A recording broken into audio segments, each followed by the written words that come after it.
अस्सलामुअलैकुम मुअज़्ज़िज़ सामईन, पेश खिदमत है इंस्पेक्टर जमशेद सीरीज़ का नावल बे आवाज़ धमाके।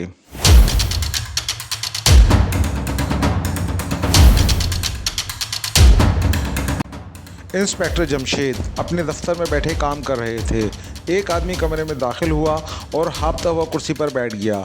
इंस्पेक्टर जमशेद ने उसे घूर कर देखा। एक तो वो बग़ैर इजाज़त अंदर घुस आया था और फिर बग़ैर कुछ कहे कुर्सी पर बैठ गया। मज़े की बात तो ये थी कि कुर्सी पर बैठ जाने के बाद भी वो कुछ न बोला। वो बहुत मोटा था, जिस्म पर बेहतरीन सूट था, उंगलियों में हीरे की अंगूठियाँ थीं। कई सेकंड तक इंतज़ार करने के बाद आखिर इंस्पेक्टर जमशेद अपने गुस्से को दबाते हुए नर्म लहजे में बोले, जी फरमाइए, आपको मुझसे क्या काम है? एक मिनट, इसने कहा और फिर खामोश हो गया। उसका सांस बुरी तरह फूला हुआ था, जैसे बहुत दूर से भागता हुआ आया हो। इंस्पेक्टर जमशेद उसे हैरत से देखने लगे और वो बेटा हाँफता रहा। आखिर 2 मिनट बाद उसका सांस दुरुस्त हुआ और वो बोला, माफ़ कीजिएगा, ये मोटापा देख रहे हैं, इसने मुझे कहीं का नहीं छोड़ा, 2 कदम भी नहीं चल सकता और इस इमारत के दरवाजे से यहाँ तक का फासला कम से कम 20 कदम होगा, इसीलिए ये मेरी हालत हो गई। और इमारत के दरवाजे तक आप कैसे आए? इंस्पेक्टर जमशेद ने पूछा। कार में, और कैसे आता? अच्छा खैर, फरमाइए, मैं आपकी क्या खिदमत कर सकता हूँ? मैं क्या अर्ज़ करूँ, आजकल बहुत परेशान हूँ। मेरी परेशानी ही मुझे यहाँ लेकर आई है। मैं समझा नहीं, आप क्या कहना चाहते हैं? कोई शख्स मुझे परेशान कर रहा है। परेशान कर रहा है? कैसे? पहले मैं अपना तारुफ करा दूँ। वो बोला, ओ हाँ, ये तो मैं भूल ही गया था, मुझे सेठ इमदाद अली कहते हैं। क्या? इंस्पेक्टर जमशेद हैरान रह गए। सेठ इमदाद अली कोई आम आदमी ना था, शहर के सबसे मालदार लोगों में उसका शुमार होता था। वज़ीरों तक उसके ताल्लुकात थे, और ताल्लुकात क्या, वज़ीर ख़ुद उससे मिलने जाते थे। शहर में इसके 3 कारखाने कपड़े, घी और साबुन तैयार करते थे। क्या आप मेरे नाम से वाकिफ़ हैं? इमदाद अली ने उन्हें हैरान देखकर पूछा। जी हाँ, बहुत अच्छी तरह, और मैं भी आपको बहुत अच्छी तरह जानता हूँ। इमदाद अली मुस्कुराया। जी, क्या मतलब? मैं आपसे, आपके कारनामों से बहुत अच्छी तरह वाकिफ़ हूँ, इसीलिए सीधा यहाँ चला आया। फरमाइए, आपको क्या परेशानी है? कौन परेशान कर रहा है आपको? मैं उसे नहीं जानता, ना ही ये जानता हूँ कि वो चाहता क्या है। फिर वो परेशान कैसे कर रहा है? इंस्पेक्टर जमशेद ने पूछा। हर हफ्ते मुझे उसका ख़त मिलता है, बज़रिया डाक या? जी हाँ, ख़त डाक से ही आता है। हाथ से लिखा होता है? जी हाँ। क्या वो आपसे कोई मुतालबा कर रहा है? जी नहीं, यही बात तो परेशानी की है, इसने अभी तक कोई मुतालबा नहीं किया। आज तक कितने ख़त मिले हैं? 6। जब पहले पहल मुझे ख़त मिला तो मैं समझा कोई दोस्त मजाक कर रहा है। अगले हफ्ते फिर ख़त मिला तो भी मैंने यही ख्याल किया, लेकिन ये सिलसिला बंद ना हुआ और उस वक्त तक 6 ख़त मिल चुके हैं। आज ही 6ठा ख़त मिला है। आपने बताया नहीं, उन खतूत में क्या लिखा होता है? सिर्फ एक जुमला। क्या सिर्फ एक जुमला? इंस्पेक्टर जमशेद ने हैरान होकर कहा। जी हाँ, एक छोटा सा जुमला। और वो क्या होता है? ठहरिए, मैं आपको एक ख़त दिखाई देता हूँ, ये ज़्यादा बेहतर है। इंस्पेक्टर जमशेद बोले। अभी तक उन्होंने ख़त इसलिए नहीं मांगा था कि शायद सेठ इमदाद अली से पसंद ना करे। उसने जेब से एक नीले रंग का लिफाफा निकाला, उसमें एक छोटा सा तह किया हुआ कागज़ था। उसे खोलकर इंस्पेक्टर जमशेद के सामने रख दिया। वो इसे पढ़ने के लिए झुके। लिखा था, तुम उल्लू हो। महमूद और फ़ारूक शाम के 4 बजे नहा धोकर कपड़े पहनने में मसरूफ़ थे। आज उनके दोस्त खालिद की सालगिरह थी और खालिद के घर उन्हें ठीक 5 बजे पहुंच जाना था। जल्दी करो फ़ारूक, 4 बज चुके हैं, महमूद ने कहा। तो क्या हुआ, पार्टी ठीक 5 बजे शुरू नहीं होगी? फ़ारूक ने गर्दन पर पाउडर लगाते हुए कहा। तुम तो लड़कियों की तरह मेकअप करते हो, भला पाउडर लगाने की क्या ज़रूरत है? भाई, बरसात का मौसम है और बरसात के मौसम में तुम जानते हो बदन की क्या हालत हो जाती है। फिर भी इतनी भी क्या देर कि फ़रज़ाना को भी मात कर दो। इतनी देर तो फ़रज़ाना ने भी नहीं लगाई। देखो, वो हम दोनों से पहले तैयार हो चुकी है। महमूद ने फ़रज़ाना की तरफ देखकर कहा। वो बहुत भूखी होगी, इसलिए हमसे पहले तैयार हो गई। फ़ारूक बोला। देखो, मुझे मत घसीटो, फ़रज़ाना ने बुरा सा मुँह बनाते हुए कहा। कौन घसीट रहा है तुम्हें? फ़ारूक बोला। बस बस, ज़्यादा बातें नहीं, इस तरह तुम और भी देर लगाओगे, महमूद ने कहा। जी बहुत अच्छा। फ़ारूक ने कहा। उस वक्त तक महमूद भी तैयार हो चुका था और वो भी फरजाना के पास खड़ा फारूक के तैयार होने का बेचैनी से इंतज़ार कर रहा था। फारूक ने कंघा करने के बाद परफ्यूम की बोतल की तरफ हाथ बढ़ाया। तौबा है भाई, अब परफ्यूम भी लगाओगे? महमूद ने झिल्ला कर कहा। दोस्त की सालगिरह है, कोई मजाक नहीं। फारूक मुस्कुराया। अगर परफ्यूम नहीं लगाओगे तो क्या सालगिरह रुक जाएगी? फरजाना जल कर बोली। तुम क्यों जली भुली जा रही हो? फारूक बोला। इसलिए कि मैं तुम दोनों से आधा घंटा पहले की तैयार बैठी हूँ, फरजाना ने कहा। इस तरह तो तुम सुबह सवेरे ही तैयार होकर बैठ सकती थीं। फारूक मुस्कुराया। सुबह सवेरे तो स्कूल जाना होता है। अब ये बहस ख़त्म भी होगी या नहीं? और तुम्हारा मेकअप कब मुकम्मल होगा? महमूद तंग आ गया। बस टाई बांधना बाकी है, फारूक ने कहा। और टाई बांधने में तो तुम्हें कम से कम 15 मिनट लगते हैं, फरजाना ने तंजिया लहजे में कहा। आज 15 मिनट नहीं लगाऊंगा, फारूक बोला। फरजाना, कहीं इसके जुमले से खुश ना हो जाना। इसका मतलब है कि आज 15 मिनट से भी ज़्यादा लगाऊंगा। मैं खूब समझती हूँ, 5 ही बजेंगे, देख लेना। भला हम 5 को बजने से कैसे रोक सकते हैं? फारूक मुस्कुराया। उफ खुदा, महमूद ने भिन्ना कर कहा। अब खुदा याद आ गया। चलो खैर, मेरे दिल लगाने का इतना फ़ायदा तो हुआ कि तुमने खुदा को याद किया। अब मैं एक लफ्ज़ नहीं बोलूँगा, महमूद तंग आकर बोला। तुमसे कहा किसने है कि बोलो? फारूक बदस्तूर मुस्कुराए जा रहा था। आखिरकार फारूक तैयार हो ही गया। उसने बाकायदा ऐलान किया, मैं तैयार हो चुका हूँ, देख लो, कोई कसर ना रह गई हो। फरजाना जल भुनकर बोली। ओ हाँ, आईने पर अलविदाई नज़र डालना तो भूल ही गया। फारूक फिर मुस्कुराया। चलो यार निकलो। महमूद आजिज़ आ गया। तीनों कमरे से निकल कर बरामदे में आए। यहाँ बेगम जमशेद बैठी स्वेटर बुन रही थीं। हो गए तुम लोग तैयार? उन्होंने पूछा। जी नहीं, सिर्फ फारूक तैयार हुआ है, हम तो सिर्फ इसके तैयार होने का इंतज़ार कर रहे थे। महमूद के इस जवाब पर बेगम खुर्शीद बेसाख्ता मुस्कुरा दी। क्या क्या तोहफ़ा दे रहे हो तुम खालिद को? उन्होंने पूछा। अम्मी जान, ये अभी ना पूछें, महमूद ने कहा। क्यों? उन्होंने हैरान होकर कहा। सारा मज़ा किरकिरा हो जाएगा। ना मुझे ये मालूम है कि फ़ारूक और फरजाना क्या दे रहे हैं, न फ़ारूक को मालूम है कि मैं और फरजाना क्या दे रहे हैं, और ना ही फरजाना को मालूम है कि, महमूद बताने लगा, कि तुम और फारूक क्या दे रहे हो। बेगम जमशेद ने उसका जुमला मुकम्मल कर दिया। जी हाँ, महमूद बोला। इसे राज रखने की क्या ज़रूरत? उन्होंने पूछा। जब तोहफे खोले जाएंगे तो ज़्यादा लुत्फ़ रहेगा, और इससे पहले हम तीनों यही सोचते रहेंगे कि देखें एक दूसरे के पैकेट से क्या निकलता है। तुम जाओगे कैसे? खालिद का घर तो काफ़ी दूर है, अब्बा जान ने टैक्सी के पैसे दिए हैं, फारूक ने बताया। बहुत खूब, अच्छा भाई, खुदा हाफिज़। बेगम जमशेद शफकत से लबरेज आवाज़ में बोलीं। जी खुदा हाफिज़, तीनों एक साथ बोले और घर से निकल आए। खालिद इनका बेचैनी से इंतज़ार कर रहा था। पूरा हाल मेहमानों से भरा हुआ था। वो उन्हें देखते ही चिल्लाया। तुम तीनों भी अजीब हो, इतनी देर से आए हो? उसके चेहरे से गुस्से के आसार झलक रहे थे। भाई, इसका जवाब तो तुम्हें फ़ारूक ही देगा, महमूद ने कहा। मैं जानता हूँ, इसने बनने ठनने में बहुत देर लगाई होगी, खालिद जल कर बोला। हाँ बिल्कुल यही बात है, तुमने ठीक समझा, महमूद ने मुस्कुरा कर कहा। तुम बनने संवरने का काम दोपहर से ही शुरू कर दिया करो, खालिद ने कहा। बस यही गलती हो गई, फारूक मुस्कुराया, जिस पर तीनों हंस पड़े। ऊपर से मुस्कुराते भी हो, खालिद ने हंसी को ब्रेक लगाकर कहा। यार तुम्हारे सालगिरह का दिन है, कैसे रोक सकता हूँ, फारूक ने जवाबन कहा। अच्छा चलो, इस बारे में तुमसे बाद में समझूंगा, आओ, खालिद ने कहा। हिसाब के 2-4 सवाल समझ लेने से काम नहीं चलेगा, फारूक ने मासूमियत से पूछा, जिस पर खालिद को फिर बेतहाशा हंसी आ गई। खालिद के वालिद ने उन्हें देखा तो उनकी तरफ झपटे और गर्मजोशी से उनसे मुसाफा किया। केक काटने के बाद सब लोग खाने पीने में मसरूफ़ हो गए। महमूद, फारूक, फरजाना और खालिद पास पास खड़े थे। महमूद के बराबर में ही खालिद के वालिद सेठ इब्राहिम मौजूद थे। अचानक हॉल के दरवाजे से एक मुलाजिम उनके पास आया। आपका ख़त डाकिया अभी अभी देकर गया है, उसने अदब से कहा। रहने दो, ठहर कर देख लेंगे, खालिद ने कहा। नहीं बेटा, हो सकता है कोई कारोबारी ख़त हो, सेठ इब्राहिम ने कहा और ख़त मुलाजिम से ले लिया। उन्होंने लिफाफा चाक किया और उसमें से पर्चा निकाला। उस पर एक छोटा सा पुर्जा था। दूसरे ही लम्हे उनकी आंखें हैरत से फट गईं। महमूद, फारूक और फरजाना भी इस बात को महसूस किए बगैर ना रह सके। क्या हुआ अंकल, खैर तो है? महमूद ने पूछा। खालिद भी उसी तरफ मुतवज्जा हो गया। कुछ नहीं, वो हकलाए, उनका रंग उड़ गया था। कुछ तो है, महमूद बोला। ये ख़त, सेठ इब्राहिम ने बामुश्किल कहा। चारों ने ख़त को देखा। ख़त के पुर्जे पर सिर्फ एक जुमला लिखा हुआ था, तुम उल्लू हो। इंस्पेक्टर जमशेद ने आंखें फाड़ फाड़ कर उस जुमले को देखा और फिर सेठ इमदाद अली की तरफ देखा। क्या मतलब? उन्होंने कहा। मतलब तो खुद मेरी समझ में नहीं आया, इमदाद अली ने आजिज आने वाले अंदाज में कहा। बाकी 5 खतूत पर यही जुमला लिखा है? इंस्पेक्टर जमशेद ने पूछा। कागज़ भी इसी किस्म का है?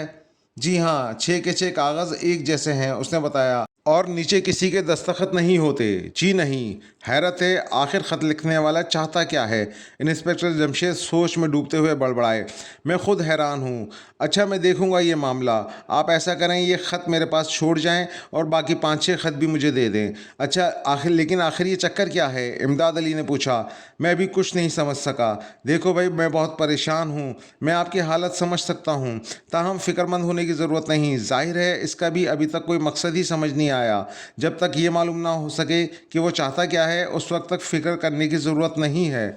अच्छा, मैं चलता हूँ। ये मेरा फ़ोन नंबर है, अगर कोई बात मालूम हो तो मुझे फ़ोन कर देना। सेठ इमदाद अली ने अपना कार्ड उन्हें देते हुए कहा। उनके निकलते ही चपरासी अंदर दाखिल हुआ। डीआईजी साहब ने याद फरमाया है।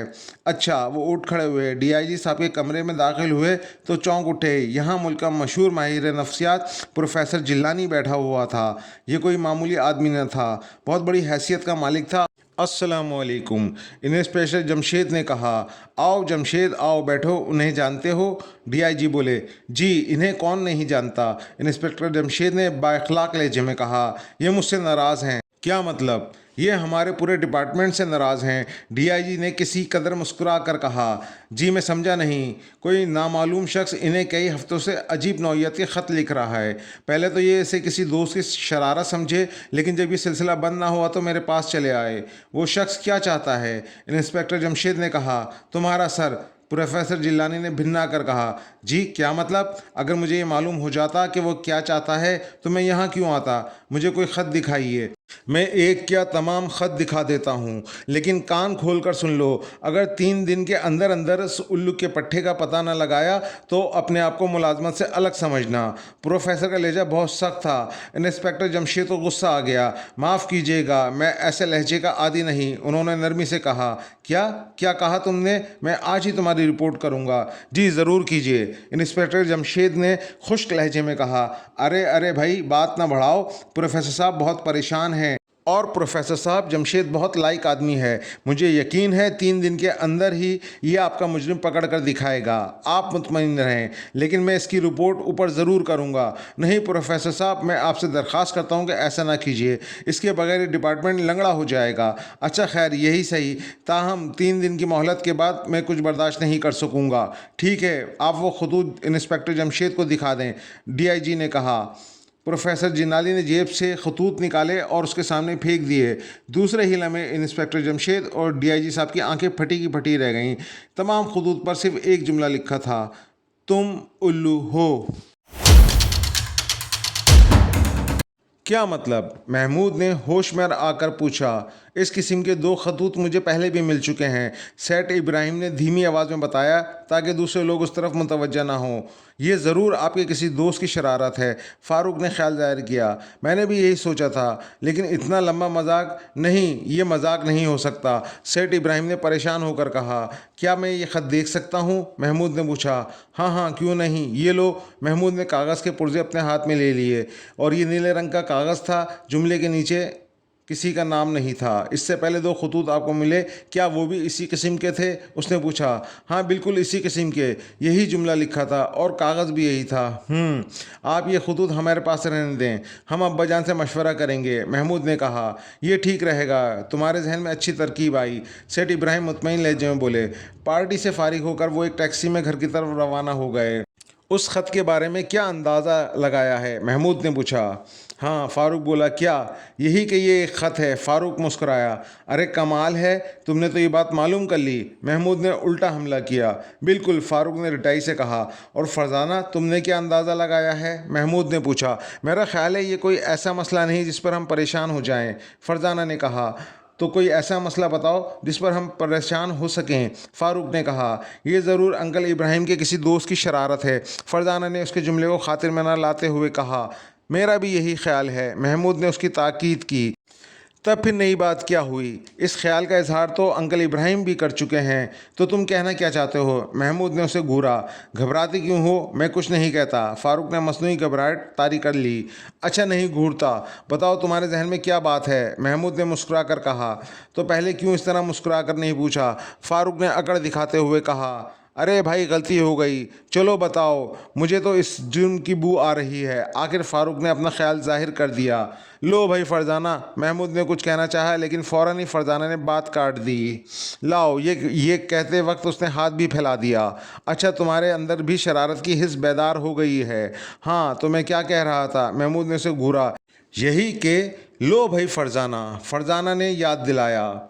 हाँ इन्हें तो जुर्म की आने लगी बू। तो क्या गलत आ रही है? फरजाना ने पूछा। क्या मतलब? महमूद चौंका। मैं भी यही महसूस कर रही हूँ। आखिर ख़त लिखने वाला क्या चाहता है? फरजाना ने कुछ सोचते हुए कहा। ये हम कैसे बता सकते हैं? महमूद ने कहा। मैं बता सकता हूँ। फारूक बोल उठा। तो बताओ ना। वो शख्स अंकल को परेशान करना चाहता है। ये तो एक छोटा सा बच्चा भी बता सकता है। महमूद ने बुरा सा मुँह बनाया। कुछ तुम ही बताओ। तुमने क्या अंदाज़ा लगाया है? फारूक ने जलकर कहा। बता दूं? हाँ क्या हर्ज है? अभी तक कुछ समझ नहीं सका। महमूद ने मासूमियत से कहा। ला हौल वला कुव्वता। फारूक झिल्ला उठा। बस बस यहीं रोक लो। महमूद ने टैक्सी ड्राइवर से कहा और वो बातों में घर से चंद गज आगे निकल आए थे। वो घर में दाखिल हुए। इंस्पेक्टर जमशेद और बेगम जमशेद नाश्ते की मेज़ पर बैठे बातें कर रहे थे। वो शाम की चाय से फारिग हो चुके थे। अस्सलामु अलैकुम। तीनों एक साथ बोले। वालेकुम अस्सलाम। तुम आ गए। कहो कि पार्टी कैसी रही? बेगम जमशेद बोली। जी बहुत अच्छी। खालिद को तोहफे तो बहुत मिले होंगे? बेगम जमशेद ने पूछा। जी हाँ 3 मेज़ें ताहिफ से भर गई थीं। महमूद ने अपने वालिद की तरफ देखते हुए कहा। अब्बाजान आप कुछ चुप चुप हैं। खैर तो है? आखिर फारूक ने उनसे पूछा। कुछ नहीं। वो बोले। कुछ बात तो ज़रूर है। फरजाना ने कहा। नहीं भाई कोई बात नहीं। हम आपको एक चीज़ दिखाना चाहते हैं। महमूद ने कहा। ज़रूर दिखाओ। इंस्पेक्टर जमशेद ने बेख्याली में कहा। अंकल इब्राहिम को आज एक ख़त मिला है। अच्छा फिर? वो ख़त किसी नामालूम आदमी ने लिखा है। क्या? इंस्पेक्टर जमशेद चौंक उठे। वो अपनी कुर्सी पर सीधे होकर बैठ गए। इस ख़त में सिर्फ एक जुमला लिखा है। महमूद ने ड्रामाई अंदाज में कहा। और वो जुमला तुम उल्लू हो। महमूद के बजाय इंस्पेक्टर जमशेद ने बेचैन होकर कहा। क्यों? ठीक है। अब बारी थी इन तीनों के चौंकने की। उनकी आंखें फटी की फटी रह गईं।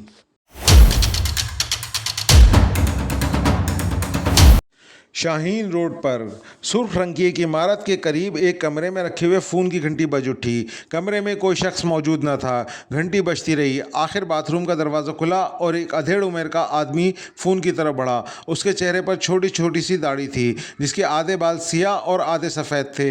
आंखों पर चश्मा था। शायद उसकी नज़र कमज़ोर थी। शक्ल अंग्रेज़ों जैसी थी। रिसीवर कान से लगाते ही आवाज़ आई। इतनी देर? जानते हो वक्त ज़ाया करने की सज़ा हमारे यहाँ क्या है? दूसरी तरफ से सख्त लहजे में कहा गया। जी मैं बाथरूम में था। दाढ़ी वाले ने घबरा कर कहा। और क्या ये हिदायत तुम भूल गए कि बाथरूम में जाओ तो फ़ोन भी साथ ले जाओ? गलती हो गई। वो हकलाया। ऐसी गलती दोबारा ना हो वरना सज़ा मिलेगी जो जबरू को मिली थी। दूसरी तरफ से सख्त लहजे में कहा गया। समझ गया। वो जबरू के नाम पर कांप उठा। 1 माह पहले जबरू से इस किस्म की गलती सरजद हो गई थी। आज तक जबरू को फिर किसी ने नहीं देखा। इसीलिए दाढ़ी वाले की आवाज़ कपकपा उठी थी। क्या रिपोर्ट है? दूसरी तरफ से पूछा गया। सेठ इमदाद अली इंस्पेक्टर जमशेद के पास गया था। और दूसरी तरफ से पूछा गया। प्रोफेसर जिलानी सीधा DIG के पास पहुंचा था। दाढ़ी वाले ने बताया। बड़ा आदमी ठहरा ना? कोई और? जी बाकी लोगों में अभी कोई किसी के पास नहीं गया। सबकी निगरानी हो रही है। सब जाएंगे बेफिक्र रहो। हाँ तुम्हारा एक काम करना है। दूसरी तरफ से कहा गया। फरमाइए। उसने मुअद्दबाना लहजे में कहा। देखो जॉर्ज ये काम तुम अपने आदमियों से नहीं लोगे खुद करोगे। जी बेहतर। दाढ़ी वाले ने कहा जिसे जॉर्ज कहकर पुकारा गया था। इंस्पेक्टर जमशेद को कत्ल कर दो। जी? जॉर्ज की आंखें फटी रह गईं। उनमें हैरत से ज़्यादा खौफ था। क्यों? डर गए? दूसरी तरफ से हंसकर कहा गया। जी जी जी नहीं। जॉर्ज हकलाया। वो ये इसका नया हुक्म सुनकर बुरी तरह घबरा गया था। और ये काम तुम्हें 3 दिन के अंदर अंदर करना है। जी बेहतर। जॉर्ज के माथे पर पसीने की बूंदें चमक उठी थीं। हालांकि मौसम बहुत खुशगवार था और ठंडी हवा चल रही थी। बाकी काम भी जारी रहना चाहिए। जी। वो सिर्फ इतना ही कह सका। उसका रंग उड़ता जा रहा था।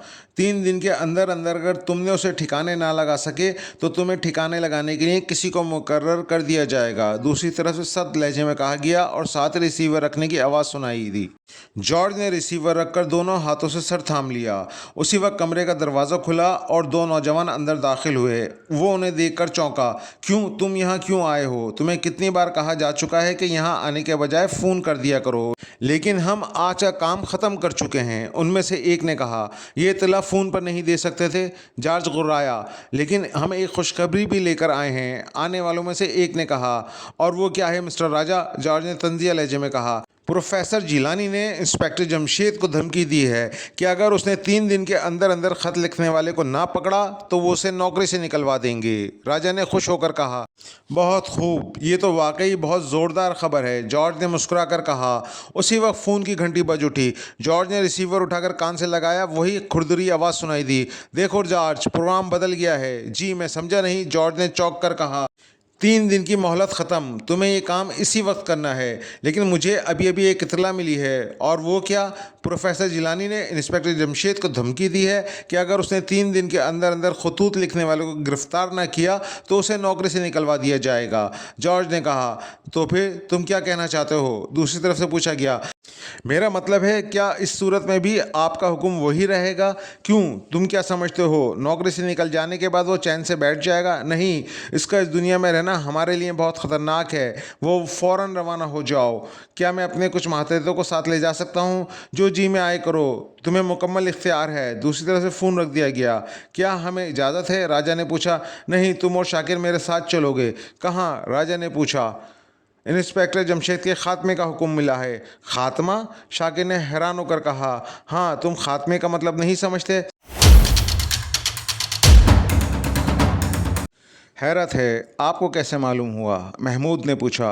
कहीं आप अंकल इब्राहिम से पहले ही मालूम नहीं कर चुके? या हो सकता है उन्होंने ख़ुद जिक्र किया हो? फ़ारूक बोला। अगर ये बात होती तो अंकल ज़रूर हमें बताते जब महमूद ने पुर्जा मांगा था। फरजाना ने कहा। हाँ, उन्होंने भी अभी तक अब्बाजान को कुछ नहीं बताया।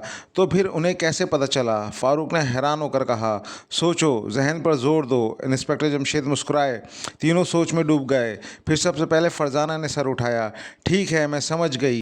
क्या हो सकता है किसी और शख्स को भी बिल्कुल उसी किस्म का ख़त मिला हो और उसने आपसे ज़िक्र किया हो? गुड, तुमने बिल्कुल सही सोचा। तो फिर किसी और को भी इस किस्म का ख़त मिला है? महमूद बोला।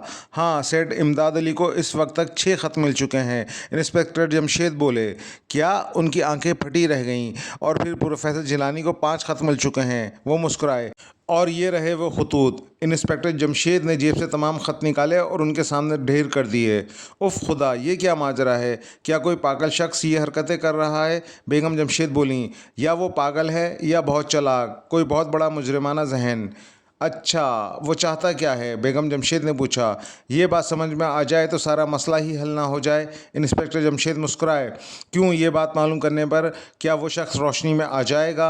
हाँ, इसका इम्कान है। तमाम कागज़ बिल्कुल एक जैसे हैं, एक ही राइटिंग पैड से फाड़े हुए हैं। महमूद ने कहा।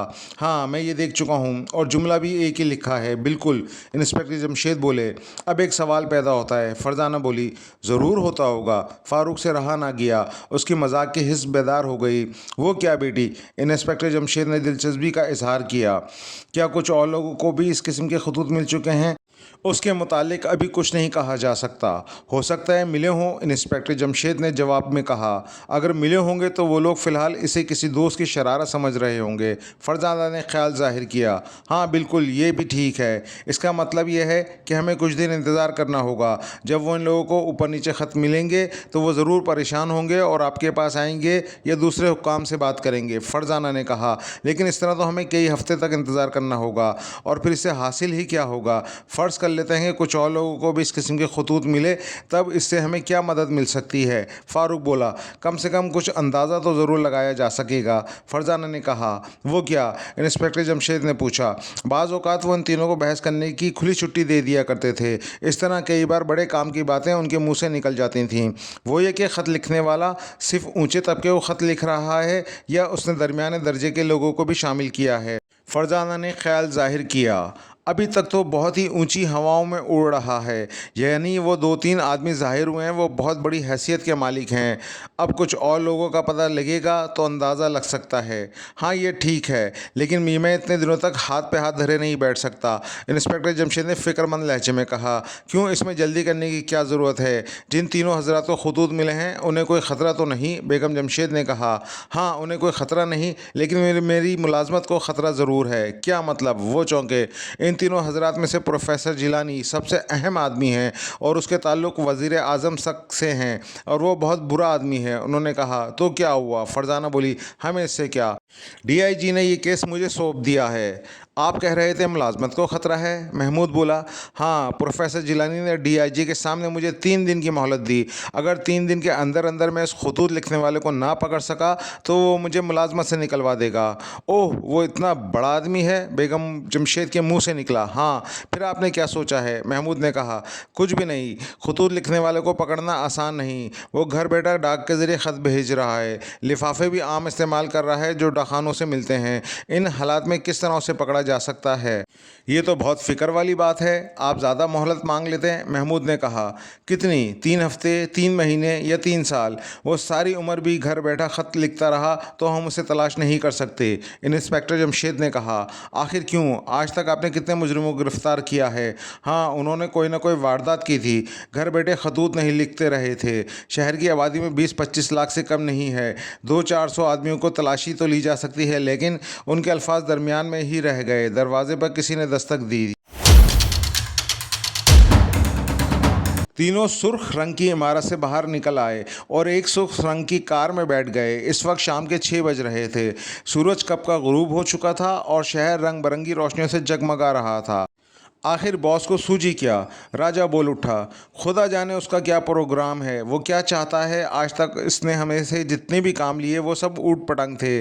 इनमें से किसी एक का मतलब भी आज तक तुम समझ सके? जॉर्ज ने कहा। नहीं, शाकिर के मुंह से निकला। अब इन खतूत को ही ले लो। क्या बता सकते हो इस किस्म के खतूत लिखने से उसका क्या मकसद हो सकता है? मैं हैरान हूँ, जॉर्ज कह रहा था। बस तो फिर जो कहा जाए खामोशी से उस पर अमल करते रहो, इसी में हमारी बेहतरी है। इंस्पेक्टर जमशेद आज तक सही सलामत है, वो मोम का बना हुआ नहीं है। इस शहर में उसके सैकड़ों दुश्मन होंगे। राजा ने कहा। हाँ, लेकिन हमारे बॉस ने पहली मरतबा इसकी तरफ तवज्जो दी है। न जाने क्यों। उसे डर होगा कहीं 2-3 दिन के अंदर उस तक पहुँच न जाए। आखिर इसकी भी मुलाजमत का सवाल पैदा हो गया है। हाँ ठीक है, लेकिन अब वो मुलाजमत की फ़िक्र से हमेशा के लिए आज़ाद हो जाएगा। शाकिर ने कहा। तुम तो बस खामोश ही रहा करो। राजा ने बुरा सा मुंह बनाया। उसे ना जाने क्यों शाकिर की आवाज़ से चिढ़ थी। प्रोग्राम क्या है? शाकिर ने उसकी बात पर ध्यान न देते हुए जॉर्ज से पूछा, जो कार चला रहा था। इंस्पेक्टर जमशेद हम में से किसी को नहीं जानता, लिहाजा हम उससे बाकायदा मुलाकात करेंगे। वो हमें अपने ड्राइंग रूम में बिठाएगा। और फिर जॉर्ज कुछ कहते कहते मुस्कुराने लगा। और फिर क्या? और फिर तुम जानते हो मेरा निशाना कितना पुख्ता है, जॉर्ज बोला। लेकिन उस घर के दूसरे अफराद, पिस्तौल चलने की आवाज़, इन 2 खतरों का क्या सोचा? घर के दूसरे अफराद का ड्राइंग रूम में क्या काम? दूसरी बात ही कि पिस्तौल का धमाका नहीं होगा। जॉर्ज ने कहा। क्या मतलब? राजा ने हैरान होकर पूछा। पिस्तौल पर साइलेंसर लगा हुआ है। बहुत खूब, कितना मुकम्मल प्रोग्राम है। क्यों? शाकिर की भोंडी आवाज़ सुनाई दी। जी हाँ, तुम चुप नहीं रह सकते। अच्छा, शाकिर ने शाने उसकाए। एक बात और, जिसका शायद तुम्हें ख्याल नहीं रहा, जॉर्ज ने कहा। लाश को ठिकाने लगाने का? राजा ने पूछा। नहीं, हमें उसे ठिकाने लगाने की क्या ज़रूरत? फिर और क्या? घर के दूसरे अफराद हमें देख सकते हैं। बाद में वो पुलिस को हमारा हुलिया बताएंगे, कार का रंग और नंबर भी बता सकते हैं। इस सूरत में हमारा पकड़ा जाना यकीनी है। जॉर्ज मुस्कुरा कर कहा। ओह, इस तरफ तो मेरा ध्यान ही नहीं गया। राजा ने कहा। जा भी कैसे सकता है, तुम तो मेरी आवाज़ के पीछे पड़े रहते हो। शाकिर ने जल कर कहा। तुम फिर बोले? राजा को गुस्सा आ गया। फिक्र न करो, मैं कार को गली के मोड़ पर खड़ी कर दूंगा और इंस्पेक्टर जमशेद के घर तक हम पैदल चलकर जाएंगे। और हमारे हुलिये, उसका कोई हल मेरे पास नहीं। मैं अपनी दाढ़ी की वजह से फ़ौरन पहचाना जा सकता हूँ और तुम दोनों अपने मूँछों की वजह से। जॉर्ज बोला। क्या ख्याल है, आप अपनी दाढ़ी मुंडवा लें और हम मूछें? शाकिर ने बेख्याल में कहा। बहुत खूब, इस काम से फारिग होकर हम यही करेंगे। जॉर्ज ने जोश की हालत में कहा। क्या मतलब? दोनों चौके। हम यहाँ से फ़रार होने के बाद दाढ़ी और मूँछों को साफ़ कर देंगे। बहुत खूब शाकिर, तुमने बहुत शानदार तरकीब बताई। ये कहते हुए उसने कार रोक ली। कार गली के मोड़ पर रुक गई थी। इस गली के आखिर में इंस्पेक्टर जमशेद का मकान था। वो कार से उतरे और इत्मीनान से कदम उठाने लगे।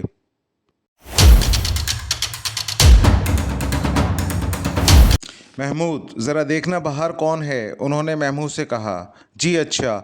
महमूद उठा और दरवाजे पर आया। दरवाज़ा खोलते ही उसे 3 आदमी नज़र आए जिन्होंने शरीफाना लिबास पहन रखे थे। महमूद ने उन्हें हैरान होकर देखा। आखिर उसने कहा, जी फरमाइए, क्या इंस्पेक्टर जमशेद का घर यही है? उनमें से एक ने पूछा। हाँ, महमूद ने जवाब दिया, हम उनसे मिलना चाहते हैं, हम एक अजीब मुसीबत में गिरफ़्तार हैं। उनमें से एक ने बोला। अजीब मुसीबत? महमूद ने सवाली अंदाज में कहा। हाँ, हम इंस्पेक्टर को ही बता सकते हैं। अच्छा आप ठहरे, मैं देखता हूँ वो कहाँ हैं। महमूद ने कहा। क्या मतलब, क्या वो घर पर नहीं हैं? थोड़ी देर पहले अपने कमरे में ज़रूर थे, अब मालूम नहीं। तो ठीक है, मालूम कर लो। महमूद अंदर आया। इंस्पेक्टर जमशेद सवाली नज़रों से उसे देख रहे थे। बाहर 3 आदमी मौजूद हैं, वो आपसे मिलना चाहते हैं। उन्हें मुझसे क्या काम है? उनका कहना है वो किसी अजीब मुसीबत में गिरफ्तार हैं। अजीब मुसीबत? क्या मतलब? इंस्पेक्टर जमशेद ने चौंक कर कहा। मतलब उन्होंने नहीं बताया? तुमने उन्हें बता दिया कि मैं घर पे मौजूद हूँ? जी नहीं, मैंने उन्हें यकीन से नहीं बताया। अच्छा ठीक है, उन्हें ड्राइंग रूम में बिठाओ, कहते हैं ना मैं कपड़े बदल कर आता हूँ। जी अच्छा, महमूद ने कहा और फिर दरवाजे की तरफ चला गया। कौन लोग हो सकते हैं? फरजाना ने पूछा। खुदा जाने, फारूक के मुंह से निकला। और ये अजीब सी मुसीबत का क्या मतलब? फरजाना ने सोच में डूब कर कहा। मतलब वही बताएंगे, मैं कोई नजूमी नहीं हूँ। फारूक बोला। जहाँ तक मेरा ख्याल है आपको मोहतात होना चाहिए। फरजाना अचानक बोली। क्या मतलब? बेगम जमशेद और फारूक एक साथ बोले। अब्बा जान को 3 दिन की मोहलत दी गई है। जाहिर है कि मुजरिमों को इस मोहलत का पता चल गया होगा, लिहाजा उन्हें फ़िक्र हो गई होगी अब्बा जान 3 दिन के अंदर उनका पता ना लगा लें। इस सूरत में वो चैन से नहीं बैठेंगे। अरे इतनी दूर की ना सोचा करो, खतूत लिखने वाला इतना बेवकूफ़ नहीं हो सकते खुद ही कोई कार्रवाई कर बैठे। ये ज़रूर गैर मुतल्लिक़ शख्स हैं, इंस्पेक्टर जमशेद ने कहा। उसी वक्त महमूद वहाँ पहुँच गया। मैं उन्हें कमरे में बिठा आया हूँ। अच्छा, इंस्पेक्टर जमशेद उठते हुए कहा। अब्बा जान मेरा दिल घबरा रहा है। फरजाना ने कहा। तुम पागल तो नहीं होगी हो? भला इसमें डरने की क्या बात है? वो मुझसे मेरे घर मिलने आए हैं, मुझे उनसे क्या ख़तरा हो सकता है? और अगर वो खतूत लिखने वाली से कोई ताल्लुक़ रखते हैं तो ये तो और भी अच्छी बात है, कोई काम की बात ही मालूम होगी। उन्होंने कहा।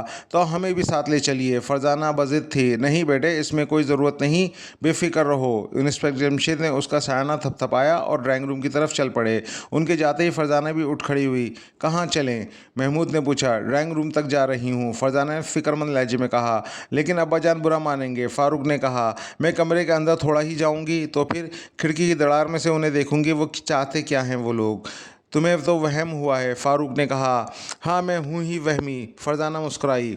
अच्छा फिर पहले क्यों ना बताया? फारूक ने हैरान होकर कहा। अच्छा तो वहमी साहिबा, हमारा दिमाग ना चाटिए, तुम्हारा दिमाग शहद का नहीं जो चाटूंगी। फरजाना ने बुरा सा मुंह बनाया। शुक्रिया, फारूक हंस कर बोला। अच्छा है शहद का नहीं, वरना तुमने तो अब तक इसे चाट लिया होता। तो क्या तुम मेरे साथ नहीं चलोगे? फरजाना ने पूछा। हम वहमी नहीं हैं, महमूद बोला। अरे हाँ, उसका तो मुझे ख्याल ही नहीं रहा। ये कहकर वो ड्राइंग रूम की तरफ चल पड़ी। बाएं हाथ वाली खिड़की पर पहुंचकर उसने उसकी झिरझिरी से अंदर झांका। ये झिर्री इन तीनों ने खुद ही बनाई थी। यूं ही इसकी आंख झिर्री पर लगी, वो बौखलाकर पीछे की तरफ हटी जैसे उसे बिजली का झटका लगा हो। कमरे के अंदर उन तीनों में से एक ने वालिद के ऊपर पिस्तौल तान रखा था और इंस्पेक्टर जमशेद साकित इस तरह खड़े थे जैसे वो पत्थर के हो गए हों। इंस्पेक्टर जमशेद सीढ़ी बजाते हुए ड्राइंग रूम में दाखिल हुए। दूसरे ही लम्हे उनकी सीटी का गला घुट गया। एक पिस्तौल की नाली सीधी इनकी तरफ उठी और उनकी खैर-ओ-आफ़ियत दरियाफ़्त कर रही थी। और फिर वो उसी तरह अपनी हमाकत का एहसास हुआ। उसी लम्हे उसने सोचा, काश मैंने फरजाना को बात पर ध्यान दिया होता। लेकिन अब क्या हो सकता था? मौत तो सर पे खड़ी थी, लेकिन वो भी इंस्पेक्टर जमशेद थे। उन्होंने हमेशा मौत की आंखों में आंखें डालकर मुस्कुरा कर देखा था। चुनाचा इस वक्त भी वो मुस्कुरा कर बोले, हेलो दोस्तों, मैं आपकी क्या खिदमत कर सकता हूँ? खिदमत तो हम तुम्हारी करने आए हैं, पिस्तौल वाले ने कहा। शुक्रिया, बहुत शुक्रिया। आप लोग चाहते क्या हैं? उन्होंने पुरसुकून आवाज़ में कहा। इस पिस्तौल से तुम्हारी खिदमत करना चाहते हैं। पिस्तौल वाला बोला। मेरा कसूर तो बता दो। वो बोले, तुम्हारा कसूर? कोई एक कसूर हो तो बता दूं, लेकिन मैंने तो तुम्हें पहले नहीं देखा। इंस्पेक्टर जमशेद हैरान होकर बोले, पहले और आखिरी मरतबा को हो, क्योंकि आज के बाद तुम किसी को भी नहीं देख सकोगे। इस इत्तला का शुक्रिया। क्या आप नजूमी हैं? वो हंसे। मरने के लिए तैयार हो जाओ। पिस्तौल वाला उसकी तरफ सुनकर गुर्रा कर बोला, वो तो मैं हर वक्त तैयार रहता हूँ। तुम बताओ ऐसा क्यों चाहते हो? तुम 3 दिन के अंदर अंदर खतूत लिखने वाले को पकड़ना चाहते हो, लेकिन वो नहीं चाहता कि तुम इस दुनिया में अब एक दिन भी जिंदा रहो। अच्छा कौन है वो? उन्होंने तेज़ी से कहा। हमारा बॉस। पिस्तौल वाले ने मुस्कुरा कर कहा। नाम बताओ प्यारे, नाम। जवाब में इंस्पेक्टर जमशेद भी मुस्कुराए।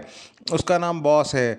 ओह, मैं समझा तुम खतूत लिखने वाले के साथी हो। जो तुम्हारा जी चाहे समझ लो, सिर्फ इतना बता दो, उन खतूत के लिखने का मतलब क्या है? बॉस जाने, हमें नहीं मालूम, हमें तो ये मालूम है कि तुम्हारी ज़िंदगी अब चंद लम्हों की बाकी है। सचमुच क्या तुम मुझे वाकई मारना चाहते हो? मैं तो समझा था तुम मजाक कर रहे हो। हम मजाक मजाक में ही तो आदमी को मार देते हैं। पिस्तौल वाला मुस्कुराया। तुम तीनों बेवकूफ़ हो, अचानक इंस्पेक्टर जमशेद ने तेज़ लहजे में कहा। क्या मतलब? क्या तुम समझते हो कि मुझे मारकर यहाँ से बचकर निकल जाओगे? पिस्तौल की गोली की आवाज़ दूर दूर तक जाएगी। उस वक्त तुम्हारा बच निकलना नामुमकिन हो जाएगा। हम इतने बेवकूफ़ नहीं हैं। पिस्तौल पर साइलेंसर लगा हुआ है। ओ बहुत खूब, पुराने खिलाड़ी मालूम होते हो। सारी उम्र ही ऐसे धंधों में गुजरी है, बहुत वक्त ज़ाया हो चुका। अब तुम्हारा आखिरी वक्त आ चुका है। अगर अल्लाह की मर्ज़ी यही है तो मुझे मैं कौन होता हूँ दखल देने वाला? इंस्पेक्टर जमशेद ने सब्र और शुक्र के लहजे में कहा। इतना मशहूर सुराग रसां किस तरह बेबसी की मौत मर रहा है? मौत उसके सर पे खड़ी है और वो कुछ नहीं कर सकता। पिस्तौल वाले ने हंसकर कहा। छोड़ो, तुम पिस्तौल चलाओ। इंस्पेक्टर जमशेद ने पुरसुकून आवाज़ में कहा। पिस्तौल वाले की उंगली ट्रिगर पर दबाव डालने लगी। इंस्पेक्टर जमशेद अपने आप को बचाने के लिए तैयार हो गए। इस किस्म के मौके सैकड़ों बार उनकी ज़िंदगी में आए थे। गोली कई बार उनके जिस्म में दाखिल होते होते रह गई थी। यूं ही कोई उन पर फायर करता वो बिजली की तेज़ी से छलांग लगाते। इस वक्त भी वही करने वाले थे कि अचानक फरजाना की तेज़ आवाज़ गूंजी। अब्बा जान, डीआईजी साहब आए हैं। वो सब चौंक उठे। फरजाना ने बात अभी ख़त्म नहीं की थी कि वो उसी तरह तेज़ी से कह रही थी। इनके साथ पुलिस के 3 अफसर और भी हैं। इंस्पेक्टर अकरम और चंद कांस्टेबल भी हैं और वो फ़ौरन आपसे मिलना चाहते हैं। ये कहते हुए फरजाना ड्राइंग रूम में दाखिल हो गई और उसके अंदर दाखिल होते पिस्तौल वाले ने अपना पिस्तौल पुश की तरफ कर लिया।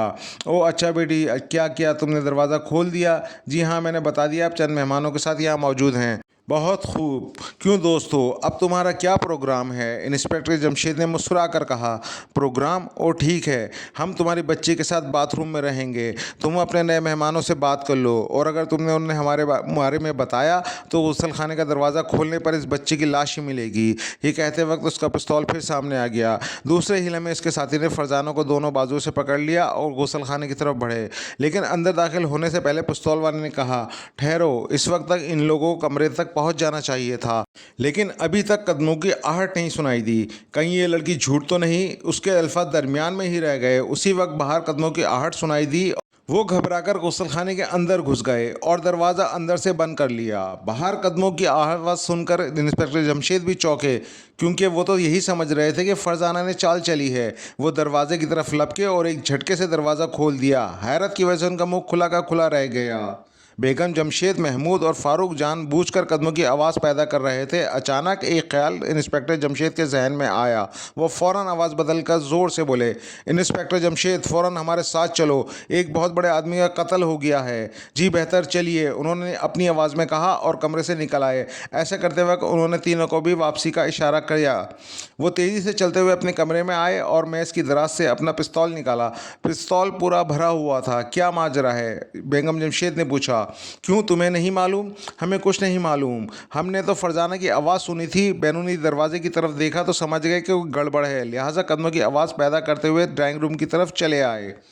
बहुत खूब। अब सिचुएशन ये है कि फरजाना इन तीनों बदमाशों के साथ बाथरूम में बंद है और पिस्तौल उनके पास मौजूद है। वो क्या चाहते हैं? वो जो चाहते हैं इस वक्त तक हो चुका था अगर फरजाना अक्लमंदी ना दिखाती। क्या मतलब? फारूक हैरान होकर बोला। वो लोग मुझे कत्ल करने आए थे, पिस्तौल मुझ पे चलने ही वाले थे कि फरजाना की आवाज़ आई। और अब क्या इरादा है? इंस्पेक्टर जमशेद ने पूछा। महमूद, फारूक, तुम फ़ौरन लकड़ी की सीढ़ी ड्राइंग रूम के रोशनदान से लगाओ। मैं रोशनदान से उन्हें अपने निशाने की जद में लूँगा। जी बेहतर, महमूद और फारूक ने एक साथ कहा और दौड़े चले गए। 1 मिनट के अंदर अंदर सीढ़ी लगाई जा चुकी थी। इंस्पेक्टर जमशेद इस पर चढ़ते हुए बोले, महमूद, तुम दरवाजे पर जाके फरजाना को आवाज़ दो कि तुम कहाँ हो। जी अच्छा। इंस्पेक्टर जमशेद रोशनदान तक पहुँच गए तो महमूद दरवाजे पर पहुँच कर बोला, फरजाना तुम कहाँ हो? अब्बा तो चले भी गए। गुसल खाने का दरवाज़ा खुला। सबसे पहले फरजाना अंदर से निकली, इसके बाद वो पिस्तौल वाला और उसके पीछे उसके 2 साथी बाहर आए। ये किसकी आवाज़ थी? घर में कौन कौन है? पिस्तौल वाले ने पूछा। ये मेरे भाई की आवाज़ थी। घर में मेरे 2 भाई और अम्मी मौजूद हैं, फरजाना ने बताया। इन तीनों को आवाज़ दो। फरजाना ने आवाज़ दी। इंस्पेक्टर जमशेद ने बाहर से इन तीनों को इशारा किया और अंदर दाखिल हो गए। कौन हो तुम? इंस्पेक्टर जमशेद ने इन तीनों को देखते ही चौंकने की एक्टिंग करते हुए कहा। दीवार की तरफ मुँह करके खड़े हो जाओ। चारों दीवार की तरफ मुँह करके खड़े हो गए। एन उसी वक्त इंस्पेक्टर इंस्पेक्टर जमशेद ने फायर का इरादा किया, लेकिन फिर इसी ख्याल से रुक गए। हम जा रहे हैं, इंस्पेक्टर जमशेद से कह देना, फिर आएंगे। उसकी मौत आज नहीं लिखी थी। वो चलते हुए कमरे के वस्त तक आ गए। अब गोली चलाने में कोई ख़तरा न था, क्योंकि उनके बीवी बच्चे दीवार के पास खड़े थे। उन्होंने पिस्तौल वाले के हाथ का निशाना लिया और फायर कर दिया।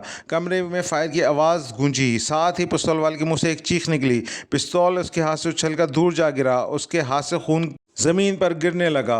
तीनों ने हैरान होकर इधर उधर देखा, लेकिन फायर करने वाला उन्हें कहीं नजर न आया। खबरदार, तुम तीनों में से कोई हरकत न करे, तुम पूरी तरह से घिर चुके हो, अपने हाथ ऊपर उठा दो। तीनों ने हाथ ऊपर उठा दिए। महमूद, तुम इनकी तलाशी लो। महमूद आगे बढ़कर तीनों की तलाशी लेने लगा। फारूक ने ज़मीन पर पड़े हुए पिस्तौल उठाया और बोला, इत्तलान अर्ज़ है कि मुझे भी पिस्तौल चलाना आता है। अब्बा जान, उनके पास कोई और हथियार नहीं है। बहुत खूब, ये अपने बिछाए हुए जाल में खुद फंस गए। उनकी आवाज़ आई, तुम तीनों पिस्तौलों की जर्द में हो। ये कहकर इंस्पेक्टर जमशेद खामोश हो गए और सीढ़ी से नीचे उतर आए। अब हमें इनके हाथ और पांव बांधने हैं। बेगम, क्या तुम रस्सी का इंतज़ाम कर सकती हो? वो बोले, जी क्यों नहीं, इस किस्म के मेहमान तो हमारे यहाँ आते ही रहते हैं, इसलिए रस्सी का बंदोबस्त पहले ही किया हुआ है। वह मुस्कुराई, बहुत अच्छे, तो फ़ौरन रस्सी ले आओ। पूरे 1 घंटे तक मारपीट और धमकियों के बाद वो तीनों कोई काम की बात नहीं बता सके। उन्हें सिर्फ इतना मालूम हुआ कि वो ख़त लिखने वाले के मुलाजिम हैं। वो बहुत पहले से इनके मुलाजिम हैं, लेकिन आज तक उसे देखा नहीं। तुम्हारे पास उसका फ़ोन नंबर तो होगा? इंस्पेक्टर जमशेद ने पूछा। जी नहीं, वो खुद ही ज़रूरत पड़ने पर फ़ोन कर लेता है, और अगर तुम्हें कोई इतला देनी हो, जब वो फ़ोन करता है तो हम उसे इतला दे देते हैं। और तुम्हें तनख्वाह कैसे मिलती है? बज़रिया मनी ऑर्डर। हमें हर माह की 3 तारीख को मनी ऑर्डर मिलता है। भेजने वाले का नाम पता बताओ। इंस्पेक्टर जमशेद ने नोटबुक में कुछ लिखते हुए कहा। सिर्फ इतना लिखा होता है, अंजुमन फ़लाह बहबूद, बस। और शहर का नाम लिखा होता है। अपना पता बताओ। शाहीन रोड, कोठी नंबर 13। तीनों वहीं रहते हो? जी नहीं, सिर्फ मैं। पिस्तौल वाले ने कहा। तुम्हारा नाम? जॉर्ज। और तुम दोनों कहाँ रहते हो? अकबर रोड, मकान नंबर 3। नाम? मेरा नाम राजा है और ये शाकिर है। तुम दोनों साथ ही रहते हो? जी हाँ। ठीक है महमूद, फारूक, इनकी रस्सियाँ खोल दो। क्या क्या रस्सियाँ खोल दें? फारूक ने हैरान होकर पूछा। हाँ, मगर क्यों? क्या आप इन्हें पुलिस के हवाले नहीं करेंगे? नहीं, इसकी ज़रूरत नहीं। इन्हें गिरफ्तार करके कुछ हासिल नहीं होगा। लेकिन अब्बाजान, ये भी तो हो सकता है उन्होंने अपने नाम पते गलत बताए हों। महमूद ने कहा। तुम रस्सियाँ खोल दो। इनकी रस्सियाँ खोल दी गईं। तुम जा सकते हो, अलबत्ता तुम्हारा पिस्तौल मेरे पास ही रहेगा, उन्होंने कहा। वो हक्का बक्का खड़ा उन्हें देखते रहे। क्या बात है, तुम लोग जाना नहीं चाहते? इंस्पेक्टर जमशेद ने मुस्कुरा कर कहा। जी जी, हम हैरान हैं। हमने आप पे कातिलाना हमला किया था और आप हमें जॉर्ज कहते कहते रुक गया। मैं तुम जैसे छोटे मोटे मुजरिमों को नहीं पकड़ता, तुम्हारे बॉस को अलबत्ता पकड़ना चाहता हूँ। तुम जा सकते हो। आंखों में गहरी हैरत लिए वो तीनों बाहर निकल गए। ये आपने क्या किया? हाथ आए मुजरिमों को छोड़ दिया? बेगम जमशेद हैरान होकर बोली। हम इनके जरिए असल मुजरिमों तक पहुंच सकते थे। महमूद बोला। तुम इन बातों को नहीं समझ सकते। मैं अभी आकर तुम्हारे सवालों के जवाब दूंगा। इंस्पेक्टर जमशेद ने कहा। आप कहाँ जा रहे हैं? मैं उनका ताक़ुब करूंगा, इंस्पेक्टर जमशेद ने बोला। ओह, तीनों के मुँह से निकला। और ये देखूंगा कि उन्होंने अपने पते गलत लिखवाए या ठीक। ये कहकर इंस्पेक्टर जमशेद घर से निकल गए। मैं नहीं समझ सकता बाबा जान, इन तीनों के ज़रिए मुजरिमों तक कैसे पहुंच सकते हैं? महमूद बोला। हाँ, वाकई जाहिर है ये तीनों उसका नाम नहीं जानते, पता नहीं जानते, उसका फ़ोन नंबर उन्हें मालूम नहीं, फिर भला उनके ज़रिए मुजरिम को कैसे पकड़ा जा सकता है? फारूक ने कहा। मैं भी इसी उलझन में हूँ। मेरे ख्याल में अब्बा जान ने इन तीनों को छोड़कर गलती की है, फरजाना ने कहा। नहीं, खैर तुम्हें ये तो नहीं कहना चाहिए, वो हमसे ज़्यादा जानते हैं, महमूद बोला। मैं तो सोच सोच कर थक चुकी हूँ कि आखिर ख़त लिखने वाले का मकसद क्या है। आज तक इतने अजीब ख़त देखने में नहीं आए। भला इस छोटे से जुमले से वो क्या मतलब निकालेगा? क्या इन लोगों को ख़त लिखे गए हैं वो खौफजदा हो जाएंगे? फरजाना सोच में खोई खोई हुई बोली। कम अज़ कम परेशान ज़रूर होंगे, फारूक ने कहा। तुम दोनों बेवकूफ़ हो, महमूद मुस्कुरा कर कहा। क्या आज की ताज़ा खबर है? फारूक ने हैरत का इजहार किया। हाँ। वो कैसे? फारूक ने पूछा। जब से हमें इन खतूत के बारे में पता चला है, हम उन्हीं के मुतालिक सोच रहे हैं, सोच सोच कर परेशान हो रहे हैं। ठीक है, तो फिर तुम क्या कहना चाहते हो? बेगम जमशेद ने पूछा। जब हमारा ये हाल है तो उन लोगों का क्या हाल होगा जिनको ख़त मिले हैं? क्या वो लोग हमसे ज़्यादा परेशान नहीं होंगे? सोच सोच कर पागल नहीं हो रहे होंगे? महमूद की आवाज़ में ठहराव था। ओह, वाकई तुमने बड़े पते की बात कही। तो साबित हुआ कि हम दोनों बेवकूफ़ हैं। फ़ारूक ने महमूद की बात को मानते हुए कहा। मैं भी इस बात को तस्लीम करती हूँ। महमूद इस मामले में हमसे आगे निकल गया। थोड़ी देर पहले जब तुम हमसे आगे निकल गई थीं, महमूद ने मुस्कुराकर कहा। अब सवाल ये पैदा होता है कि ख़त लिखने वाला उन लोगों को क्यों परेशान करना चाहता है और उनकी परेशानी से क्या फ़ायदा उठा सकता है, फरजाना बोली। इस सवाल को अब्बाजान के आने तक पैदा होने से रोक लो। फ़ारूक मुस्कुराया। बहुत बेहतर, फरजाना ने सादतमंदी से कहा और खामोश हो गई। मेरे जहन में इस सवाल की तरफ जा रहा है, महमूद ने कहा। जाने दो जहां जाता है, फ़ारूक ने कहा। अच्छा, अब्बाजान इन तीनों के ज़रिए मुजरिम तक कैसे पहुंच सकते हैं? महमूद ने उसकी बात पर ध्यान दिए बगैर कहा। तो इसे रोक लो, फ़ारूक बोल उठा। क्यों? महमूद ने चौंक कर पूछा, अपने जहन को जो इस सवाल की तरफ जा रहा है। फ़ारूक की बात पर वो बेसाख्ता मुस्कुरा दिए। वो इसी तरह बातें करते रहे। तकरीबन आधे घंटे बाद इंस्पेक्टर जमशेद की वापसी हुई। क्या रहा? बेगम जमशेद ने पूछा। उन्होंने अपने पते बिल्कुल दुरुस्त लिखवाए थे। दरअसल जब वो पता लिखवा रहे थे उस वक्त उन्हें ये बात मालूम ना थी कि मैं उन्हें छोड़ दूंगा। इसी वजह से उन्होंने दुरुस्त पते लिखवाए, क्योंकि बाद में तस्दीक कराई जा सकती थी और पते गलत निकलने पर उनकी मज़ीद शामत आती। अब्बाजान, हम सब एक उलझन का शिकार हैं, महमूद ने कहा। वो क्या बेटे? आप इन तीनों के ज़रिए मुजरिम तक कैसे पहुँच सकते हैं जबकि वो उसके बारे में कुछ नहीं जानते? मेरा ख्याल था कि अब तक तुम इस बात का अंदाज़ा लगा लिया होगा। जी नहीं, हमने इस पहलू पर बहुत सोचा लेकिन किसी नतीजे पर नहीं पहुंच सके। अगर तुम इन सवालों की तरफ ध्यान दो जो मैंने इन तीनों से किए थे, तो मेरा ख्याल है तुम जान जाओगे कि इन तीनों के ज़रिए मुजरिम तक कैसे पहुंचा जा सकता है। वो सोच में पड़ गए। तीनों बदमाशों से किए गए सवाल उन्हें याद थे। तीनों अपने जहन में उन्हें दोहराने लगे। इंस्पेक्टर जमशेद उन्हें दिलचस्पी से देख रहे थे और मुस्कुरा रहे थे। अचानक फ़ारूक ने सर उठाया। अब्बाजान, मैं समझ गया। ठहरो, बताओ नहीं, महमूद ने जल्दी से कहा। क्यों? क्या तुम सुनकर बेहोश हो जाओगे? फ़ारूक ने हंसकर पूछा। नहीं, हम तीनों अपने अपने जवाब कागज़ पर लिखेंगे ताकि मालूम हो सके कि किसने सही अंदाज़ा लगाया है। ये तजवीज़ बहुत शानदार है, फरजाना खुश होकर बोली। तो ठीक है, चलो लिखते हैं। तीनों उठे और अपने अपने कमरों की तरफ चले गए।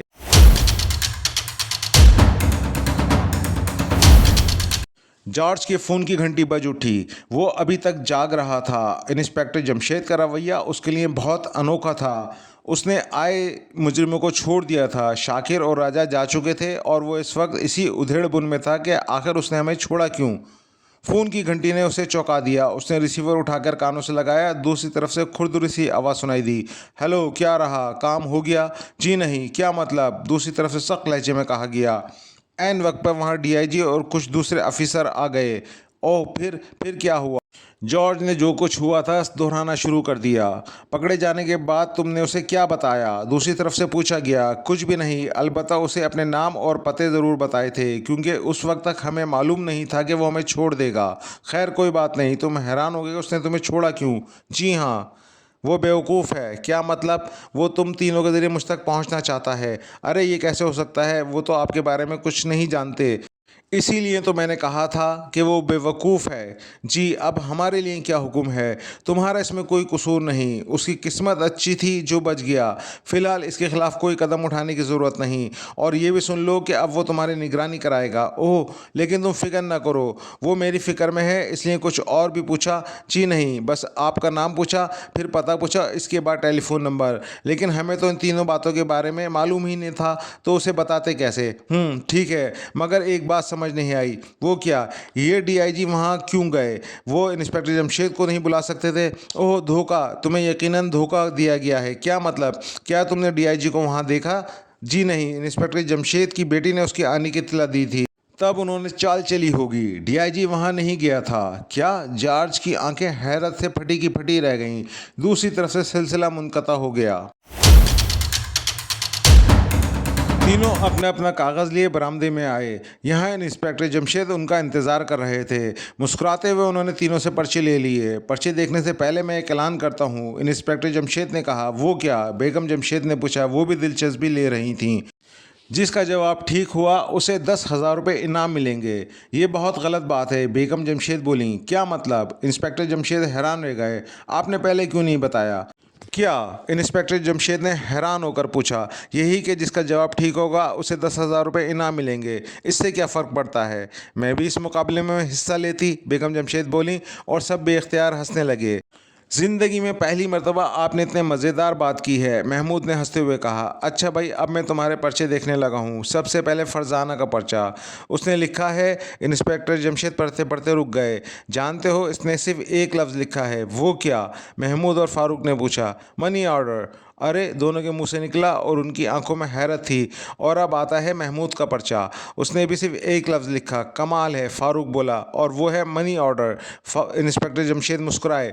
क्या? इस बार फरजाना और फारूक चिल्लाए। हाँ, और ये है फारूक का पर्चा। अरे, उनकी आंखें हैरत से फैल गईं। क्यों, क्या हुआ? आप रुक क्यों गए? ज़रूर फारूक ने कोई बेवकूफ़ी की बात लिखी होगी, फरजाना ने पूछा।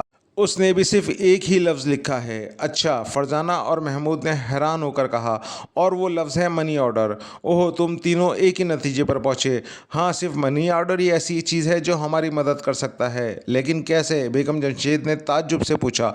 सीधी सी बात है, इनमें से तीनों से पूछा गया था कि उन्हें तनख्वाह कैसे मिलती है। इस पर उन्होंने कहा मनी ऑर्डर।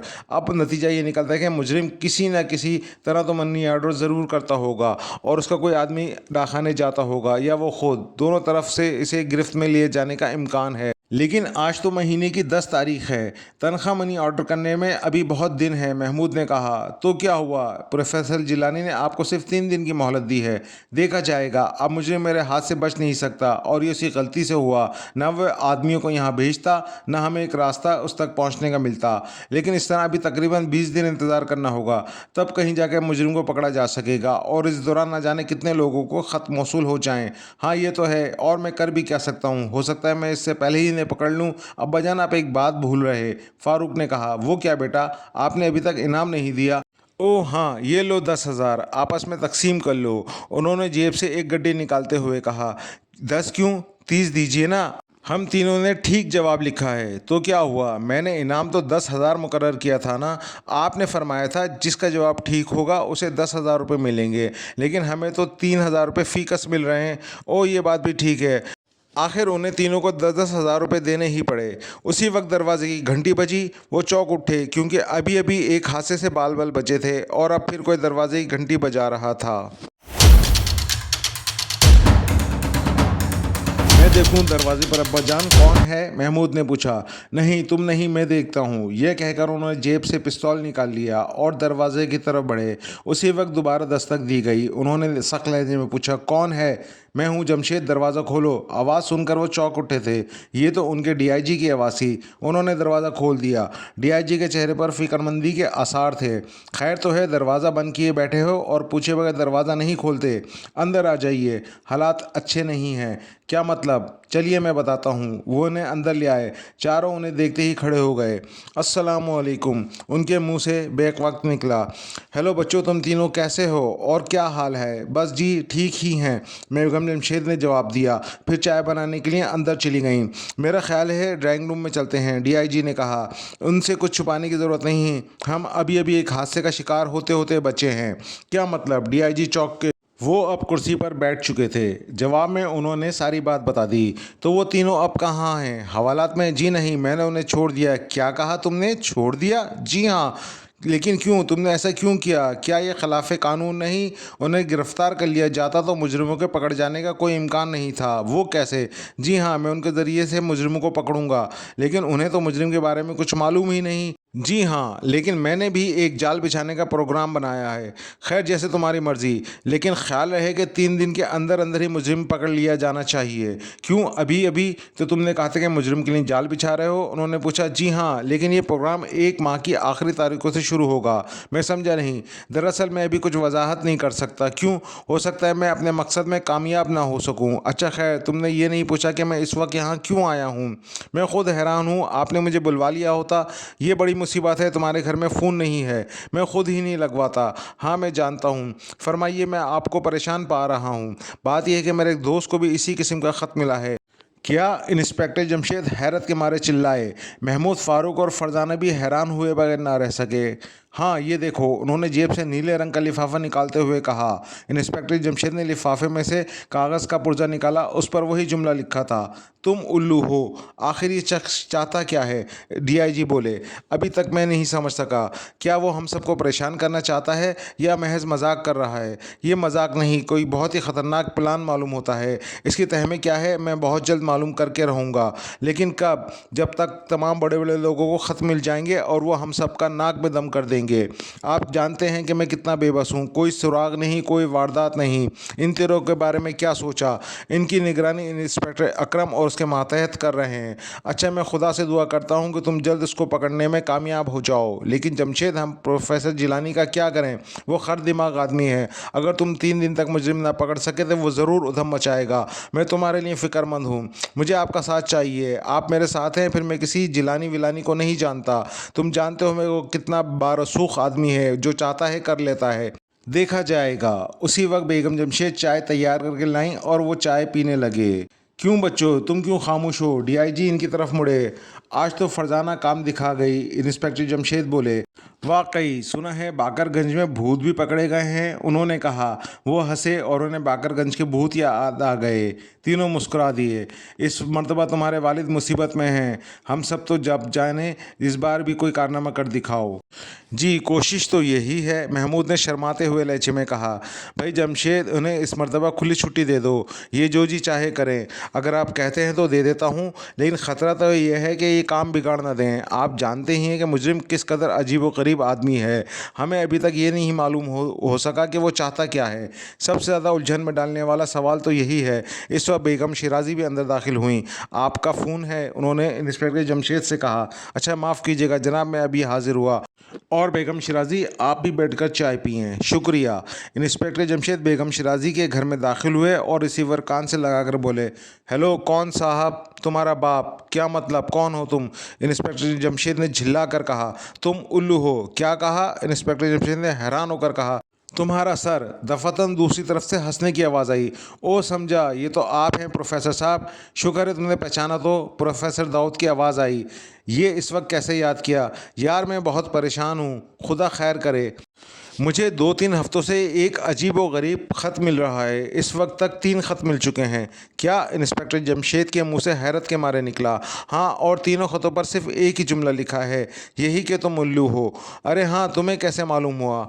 और भी बहुत सारे लोगों को ऐसे ख़त मिल चुके हैं। हाँ, और तुम्हें भी? नहीं, अब मैं अभी तक महफूज हूँ या फिर ख़त लिखने वाला मुझसे डरता होगा। आखिर वो चाहता क्या है? हम सब भी यही सोच रहे हैं। आप फ़िक्र ना करें। फ़िक्र ना करूँ? मेरे तो रातों की नींदें उड़ गई हैं। मैंने कहा ना, आप फ़िक्र करने की ज़रूरत नहीं। मैं बहुत जल्द उसे पकड़ लूँगा। खुदा करे ऐसा ही हो। अच्छा तो फिर खुदा हाफिज़, खुदा हाफिज़। वो वापस आए तो सब चाय पीकर फारिग हो चुके थे और इधर उधर की बातें कर रहे थे। कौन था फ़ोन पर? डीआईजी ने पूछा। प्रोफेसर दाऊद। अरे प्रोफेसर अंकल? हाँ, वो भी उल्लुओं में शामिल हो चुके हैं क्या? उन सब के मुंह से निकला। 3 दिन गुजर गए। इंस्पेक्टर जमशेद खतूत लिखने वालों को गिरफ्तार ना कर सके। उस दौरान और भी लोगों को बिल्कुल ऐसे ही ख़त मिले। ये तमाम लोग बहुत अहम थे। तीसरे दिन प्रोफेसर जिलानी गुस्से में भिपरा हुआ महकमा सुराग रसानी की इमारत में दाखिल हुआ और सीधा डीआईजी के रूम की तरफ चला गया। फिर इंस्पेक्टर जमशेद को भी उसी तरफ जाते हुए देखा गया। इंस्पेक्टर जमशेद पुरसुकून अंदाज में कमरे में दाखिल हुए और अस्सलाम वालेकुम कहकर कुर्सी पर बैठ गए। प्रोफेसर जिलानी का चेहरा गुस्से से सुर्ख हो रहा था। कहाँ है वो ख़त लिखने वाला? 3 दिन गुजर चुके हैं, अभी तक नहीं पकड़ा जा सका। क्या कहा? नहीं पकड़ा जा सका? वो गिर जा। जी हाँ। क्यों शेख साहब, ये क्या बात है? वो डीआईजी से मुखातिब हुआ। डीआईजी को सब शेख साहब कहते थे। क्या किया जाए, हमने अपनी पूरी कोशिश की है, लेकिन अभी तक कोई भी सुराग नहीं मिला और बेचारे जमशेद ने तो दिन रात मेहनत की है। हाँ हाँ, आप तो इसकी तरफदारी करेंगे, आपका मातहत जो ठहरा। खैर, मैं देख लूँगा इस सिलसिले में क्या किया जा सकता है। वो उठ खड़ा हुआ। आप सुनिए तो सही। डीआईजी ने उन्हें रोकने की कोशिश की, लेकिन वो कमरे से जा चुके थे। बहुत बुरा इंसान है। डीआईजी बोले, कोई बात नहीं, जो खुदा करता है बेहतर ही करता है। ये बहुत खबीस आदमी है, देखा जाएगा। वैसे तुम कहाँ तक पहुँचे? अभी तक वहीं हूँ। इन तीनों की बराबर निगरानी हो रही है, लेकिन शायद मुजरिम ने इनसे काम लेना बंद कर दिया है। तो फिर इन्हें गिरफ्तार क्यों नहीं कर लेते? नहीं, मैं उन्हें चारे के तौर पर इस्तेमाल करूँगा। तो फिर प्रोफेसर जिलानी की तरफ से फ़िक्रमंद हूँ। वो क्या कर लेगा? इंस्पेक्टर जमशेद ने तेज़ लहजे में कहा। ये ना कहो, उसके ताल्लुकात बहुत दूर तक हैं। क्या आप नहीं जानते कि मेरी खिदमत भी कोई ढकी छुपी नहीं है? हाँ, तुम्हारी रसाई भी है, लेकिन छोड़िए भी। अच्छा, खुदा तुम्हारी मदद करे और तुम जल्द ही इस मनहूस को गिरफ्तार कर लो। शुक्रिया। इंस्पेक्टर जमशेद उठ खड़े हुए।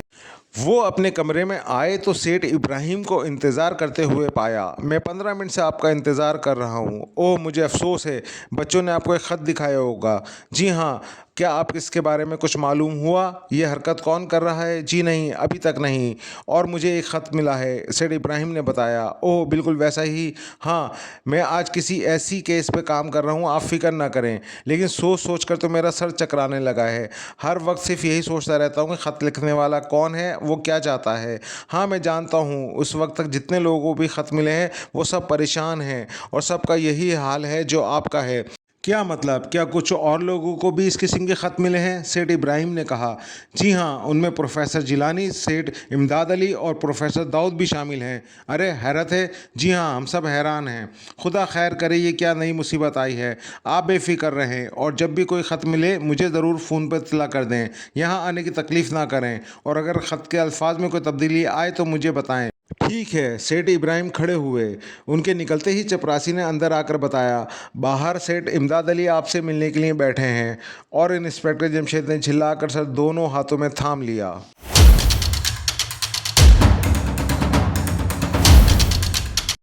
दूसरे दिन सुबह सवेरे आईजी साहब का बुलावा आ गया। इंस्पेक्टर जमशेद फ़ौरन समझ गए, मुस्कुराते हुए अपनी सीट से उठे और आईजी साहब के कमरे में पहुंच गए। Good morning sir. मॉर्निंग। भाई क्या माजरा है? आपका इशारा किस तरफ है? प्रोफेसर जिलानी की तरफ। ये उसने क्या उधम मचाया हुआ है? इंस्पेक्टर जमशेद ने शुरू से सारी बात बता दी। ठीक है, तुम्हारा कोई कसूर नहीं, हालात ही ऐसे हैं, मगर मैं भी मजबूर हूँ। जी, क्या मतलब? मुझे अभी अभी वज़ीर आला का फ़ोन आया है। उन्होंने सिर्फ इतना कहा, इंस्पेक्टर जमशेद को मुअत्तल कर दो। मुझे कुछ कहने का भी मौका नहीं दिया। अब बताओ मैं क्या करूँ? मुझे आपसे कोई गिला नहीं, मुझे बहुत अफसोस है। आईजी साहब बोले। कोई बात नहीं सर, मुझे इजाज़त है। अच्छा, मैं कोशिश करूँगा वज़ीर आला से बात करने की। नहीं सर, कोई ज़रूरत नहीं। नहीं भाई, ज़रूरत क्यों नहीं? अच्छा सर, खुदा हाफिज़। इंस्पेक्टर जमशेद उनके कमरे से निकल आए और डीआईजी साहब के कमरे में दाखिल हुए। वो उन्हें देखते ही बोले, यार मुझे बहुत अफसोस है, मैं प्रोफेसर जिलानी को इतना छोटा आदमी नहीं समझता था। खैर कोई बात नहीं, मैं तो आपको खुदा हाफिज़ कहने आया था। अच्छा, मैं तुम्हें मिलता रहूँगा। तुम्हारे बगैर ही पूरा दफ्तर ठुस होकर रह जाएगा। मैं जानता हूँ आप मुजरिमों की बन आएगी, वो खूब सर उठाएंगे। आप फिक्र न करें, मैं इसी शहर में मौजूद हूँ, कहीं बाहर तो नहीं जा रहा। मैं हर तरह से आपकी खिदमत के लिए तैयार हूँ। मैं तुम्हें जानता हूँ जमशेद, जानता हूँ। मैं तुम्हें अपने बच्चों की तरह समझता हूँ। अब क्या किया जाए, ऊपर वाले तो ये देखते ही नहीं कि किसी की कोई ख़ता भी है या नहीं। अच्छा जनाब, खुदा हाफिज़। खुदा हाफिज़। डीआईजी साहब की आंखें डबडबाईं। वो अपने कमरे में आए, अपनी चीज़ें संभाली और चपरासी को सब इंस्पेक्टर को बुलाने के लिए कहा। जल्दी सब इंस्पेक्टर अकरम वहाँ पहुँच गया। उसका चेहरा उतरा हुआ था। शायद उनकी मौतली की खबर सारे दफ्तर में फैल गई थी। क्या बात है, बड़े उदास नज़र आ रहे हो? इंस्पेक्टर जमशेद ने मुस्कुरा कर पूछा। जी जी, मेरा यहाँ जी नहीं लगेगा, आपके बगैर मैं कैसे रह सकूँगा? सब इंस्पेक्टर रो पड़ा। अरे अरे, पागल हुए हो? तुम छोटे बच्चे तो नहीं हो। हम अच्छे दोस्तों की तरह मिलते रहेंगे। तुम आया करोगे ना कभी कभी? कभी कभी क्या, मुझे तो शायद रोज़ ही आना पड़ेगा। आपके बगैर तो मैं एक कदम भी नहीं चल सकूँगा। तुम्हारा घर है, जब दिल चाहे आ जाया करो। अच्छा, ये दफ्तर है और दफ्तर की तमाम चीज़ें मैं तुम्हारे चार्ज में दे के जा रहा हूँ। कोई इंस्पेक्टर आएगा तो तुम उससे चार्ज ले लेगा। जी अच्छा। उसकी आवाज़ रो रही थी। इंस्पेक्टर जमशेद ने महकमा सुराग रसानी की इमारत को अलविदाई नज़रों से देखा और घर की तरफ रवाना हो गए। दफ्तर के बहुत सारे लोग दरवाजे पर उन्हें उदास नज़रों से देख रहे थे। उनमें सब इंस्पेक्टर अकरम भी था, कांस्टेबल भी थे और उनका चपरासी भी। चपरासी की आंखों से तो ज़ारो कतार आंसू बह रहे थे। आखिर एक हेड कांस्टेबल ने उससे पूछ ही लिया, तुम तो इस तरह रो रहे हो जैसे कोई अजीज़ फौत हो गया हो। कहीं इंस्पेक्टर जमशेद तुम्हारे रिश्तेदार तो नहीं? ये हेड कांस्टेबल इंस्पेक्टर जमशेद से जलता था। आप नहीं जानते, वो एक मेहरबान और हमदर्द इंस्पेक्टर ही नहीं थे, एक अच्छे इंसान भी हैं। अक्सर औकात उन्होंने मुझे खामोश देखकर पूछा है, कहो मेहरदीन, आज बहुत चुपचाप हो, खैर तो है? और मेरे इतना कहने पर कि साहब मेरी बीवी बीमार है और जेब खाली है, उन्होंने जेब में हाथ डालकर नोट मेरे सामने रख दिए। अब कौन पढ़ेगा उदास आंखों की ज़बान, खामोश होठों की बातें कौन सुना करेगा? और तुम कहते हो मैं ना रोऊं? इंस्पेक्टर जमशेद वक्त से पहले घर पहुंचे तो बेगम जमशेद का माथा ठनका। बच्चे स्कूल गए हुए थे। उन्होंने घबरा कर पूछा, खैर तो है, आज आप इस वक्त आ गए? आपकी तबीयत तो ठीक है? मैं बिल्कुल ठीक हूँ, अलबत्ता दफ्तर से छुट्टी हो गई। क्या मतलब? प्रोफेसर जिलानी साहब की मेहरबानी। ओह, अब क्या हो गया? अरे उसमें फ़िक्र करने वाली कौन सी बात है, मैं कोई और काम कर लूँगा। बच्चे नहीं आए अभी? जी नहीं, वक्त तो हो गया है। जी हाँ, बस आते ही होंगे। खाना मेज़ पर लगा दो, आज हम इकट्ठे ही खाना खाएंगे। अच्छा। उसी वक्त दरवाज़ा खुला। फारूक, महमूद और फरजाना अंदर दाखिल होते ही बोले, अम्मी जान आदाब। अरे अब्बा जान, आप आज जल्दी आ गए। बाद में उनकी नज़र इंस्पेक्टर जमशेद पर पड़ी। हाँ बेटा, दफ्तर से आज छुट्टी मिल गई। छुट्टी मिल गई? तीनों हैरान होकर बोले। हाँ, मैंने बताया था ना प्रोफेसर जिलानी के मुतालिक। ओह, उनके चेहरे उतर गए। आओ खाना खाएं, उन्होंने कहा। नहीं अब्बाजान, मुझे तो भूख नहीं, फरजाना उदास लहजे में बोली। और मुझे भी नहीं, महमूद ने कहा। भूख के साथ मेरी तो प्यास भी उड़ गई। फारूक बोला, अरे नहीं, इसमें फ़िक्र करने वाली कोई बात नहीं, चलो हाथ धोकर आओ। वो तीनों खामोश हाथ धोने चले गए। वापस लौटे थे उनके अब्बाजान और अम्मी जान खाने की मेज़ पर मुंतज़िर थे। चलो शुरू करो, इंस्पेक्टर जमशेद ने कहा। सब ने खामोशी से खाना शुरू किया। ऐसे नहीं, उसी तरह खुश खुश हल्की फुल्की बातें करते हुए है जैसे हर रोज़ खाते हो। इंस्पेक्टर जमशेद तवील खामोशी से उकता कर बोले, अब्बा जान क्यों ना हम एक प्राइवेट जासूसी का इदारा खोल लें। आप इसके हेड हों और हम तीनों आपके मातहत। फारूक के जुमले से खाने की मेज़ पर ज़िंदगी दौड़ गई। बहुत अच्छे फारूक, तुम्हारी बात सुनकर खुशी हुई। इंस्पेक्टर जमशेद और सब लोग बेसाख्ता मुस्कुरा दिए थे। जी शुक्रिया, लेकिन उसके लिए हमें एक अदर दफ्तर दरकार होगा। फरजाना बोली, ये क्या मुश्किल है, शहर में कहीं भी कोई कमरा किराए पर ले सकते हैं। महमूद ने जवाब दिया। तुम तीनों एक बात नहीं जानते। इंस्पेक्टर जमशेद मुस्कुराए। वो क्या? उनके मुँह से निकला, हमारे मुल्क में प्राइवेट जासूस नहीं होते, ना ही हुकूमत की तरफ से प्राइवेट जासूसी इदारे खोलने की इजाज़त है। अच्छा, एक बात तो आज हमें मालूम हुई। महमूद बोला। फिर हम क्या करेंगे अब्बा जान? फरजाना ने पूछा। सिर्फ मैं, तुम तीनों अभी पढ़ोगे, सिर्फ मैं काम करूंगा। आखिर क्या? कुछ ना कुछ। और अभी तो 1-2 माह आराम करूंगा। पूरे 20 साल से एक महकमे में आराम करने का मौका नहीं मिला, अब मौका मिला है तो खूब आराम करूंगा। अगले दिन के अखबारात ने इंस्पेक्टर जमशेद की मअतली की खबर मोटी मोटी सुर्खियों के साथ शाये की। ज़्यादातर अखबारात ने इस इक़दाम को बिल्कुल गलत करार दिया था और इंस्पेक्टर जमशेद की 20 साला खिदमत को सराहा था। जबकि अखबारात के ज़रिए ये खबर उनके दोस्तों तक पहुँची तो वह धड़ाधड़ उनके यहाँ पहुँचने लगे। उस दिन यूं भी इतवार था और खान रहमान तो बीवी बच्चों समेत आए थे। यार ये क्या सुन रहा हूँ? वो आते ही बुलंद आवाज़ में चिल्लाए। कोई ख़ास बात नहीं, आओ बैठो। भाभी आदाब आदाब, शहनाज भाभी ने कहा और बेगम जमशेद से बातें करने लगीं। हामिद, सरवर और नाज इन तीनों के साथ बैठ गए। अब यहाँ 3 महफिलें जमी हुई थीं, औरतों की अलग, बच्चों की अलग और बूढ़ों की अलग। खान रहमान ने मुस्कुरा कर कहा, तो क्या तुम बूढ़े हो गए? इंस्पेक्टर जमशेद हंसे। और तुम अपने आप को जवान ख्याल करते हो? खान रहमान ने पूछा। क्यों, मुझे क्या हुआ? किस तरफ से बूढ़ा नज़र आता हूँ? अपने बाल नहीं देखे? इनमें कितने ही ज़्यादा सफ़ेद बालों का इजाफा हो गया है। छोड़ो भी, ये सोच की वजह से हुए हैं। अच्छा छोड़ दिया, अब ये बताओ क्या पकड़ूं? यहाँ तो कोई पानी का तालाब भी नहीं कि मछलियाँ ही पकड़ने बैठ जाता। क्यों ना बेगम की चुटिया पकड़ लूं? खान रहमान ने एक सांस में कहा। दोनों खवातीन और सब बच्चे बेतहाशा हंस रहे थे। तौबा है, आते ही शुरू हो गए। शहनाज बेगम बोलीं, तो क्या जाते वक्त शुरू होता? खान रहमान ने अपनी आदत के मुताबिक कहा। अब सबकी हंसी निकल गई। अंकल ज़हूर का क्या हाल है? फारूक ने खान रहमान से पूछा। अंकल ज़हूर? कौन अंकल ज़हूर? बेटों में तो किसी अंकल ज़हूर को नहीं जानता। बेगम, तुम्हें मालूम है यह अंकल ज़हूर कौन है? वो अंकल ज़हूर की गिरदान करते चले गए। जी अंकल, तो मैंने आपको कहा था। फारूक की हंसी रोकना मुश्किल हो रहा था। यही हाल दूसरों का था। मुझे कहा था, लेकिन मुझे तो अंकल रहमान कहते हो। जी मैं ज़हूर के मुतालिक पूछ रहा था। ज़हूर खान रहमान का मुलाजिम था, बहुत ही सीधा सा। आए दिन उसकी शामत आती रहती थी। खान रहमान मामूली मामूली बातों पर उसके कान पकड़वा देते थे। अच्छा वो, हाँ ज़हूर, कल उसने सिर्फ 34 मरतबा कान पकड़े थे। आज के मुतालिक कुछ नहीं कह सकता क्योंकि हम यहाँ आ गए हैं। उसी वक्त दरवाज़ा ज़ोर आवाज़ के साथ खुला। ये ज़रूर प्रोफेसर दाऊद होंगे, बेगम जमशेद ने कहा, क्योंकि प्रोफेसर दाऊद जब भी आते थे दरवाज़ा ज़ोर से खोलते थे और अंदर चले आते थे। उन्होंने कभी घंटी बजाने की ज़रूरत नहीं महसूस की थी। हद हो गई, मैं तुमसे नाराज़ हूँ जमशेद। वो दरवाजे में दाखिल होते ही चिल्लाए, हालांकि वहाँ से उन्हें भी कोई नज़र नहीं आ रहा था। प्रोफेसर अंकल, तीनों बच्चों के मुंह से निकला।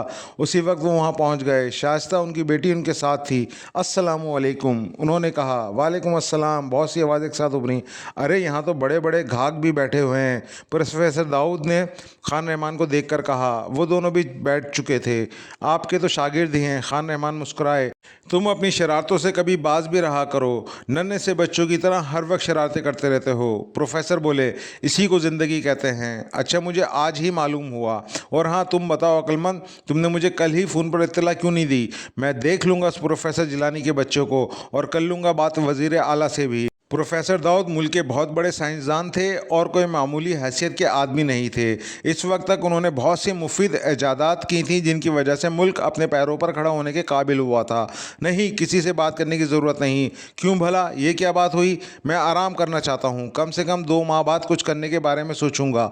अरे लानत भेजो मुलाजमत पर, और इसी वक्त मेरे कपड़े की मिल के जनरल मैनेजर बन जाओ। खान रहमान गुस्से से चिल्लाए। और मैं कहता हूँ मेरे साथ आकर काम करो, मेरे असिस्टेंट की हैसियत से। प्रोफेसर दाऊद बोले, लाहौल वाला कुव्वता, भला कहाँ एक जनरल मैनेजर और कहाँ किसी लेबॉर्ट्री का असिस्टेंट। खान रहमान बुरा सा मुंह बनाकर बोले, एक साइंसदान का असिस्टेंट कोई मामूली सा आदमी नहीं होता। प्रोफेसर दाऊद ने जवाब दिया। तो क्या किसी मिल का मैनेजर मामूली आदमी होता है? खान रहमान ने तुर्की बतुर्की जवाब दिया। अब मैं बहस में तो तुमसे जीत नहीं सकता।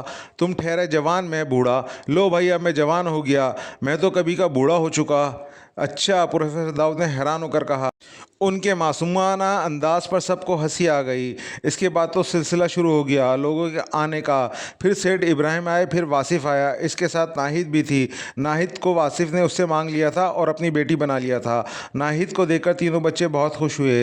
यह महफिल रात गए तक इसी तरह जारी रही। लोग आते रहे, जाते रहे। खान रहमान, प्रोफेसर दाऊद, वासिफ और सेठ इब्राहिम तो सबसे आखिर में रुखसत हुए।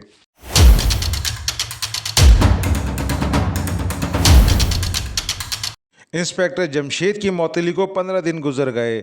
इस दौरान में ख़त लिखने वाले ने शहर में हलचल मचा दी। हर ऊंची मुलाजमत वाले को ख़त मिल रहे थे, जिसे देखो वही दौड़ा चला जा रहा था, पुलिस स्टेशन की तरफ या महकमा सुराग राजसानी के दफ्तर। फ़ोन पर फ़ोन खड़काए जा रहे थे। लोग झिल्ला रहे थे, चिल्ला रहे थे, चीख रहे थे और अपने बाल नोच रहे थे। 15 दिन में लोगों की हालत ये हो गई थी, वो अपने कामों से लापरवाह हो गए थे और हर वक्त इसी चक्कर में रहने लगे कि आखिर ख़त लिखने वाला चाहता क्या है। अब तो उसके बारे में हर रोज़ अखबारात में भी आने लगा था। अखबारात की सुर्खियाँ कुछ इस किस्म की थीं। फ़लाँ अफसर को भी ख़त मिल गया, फ़लाँ साहब भी उल्लू हैं, वो भी उल्लुओं में शामिल हो गए, फ़लाँ साहब ने झिझलाहट में अपना सर दीवार से दे मारा। गर्ज हर रोज़ तरह तरह की सुर्खियाँ जमने लगीं।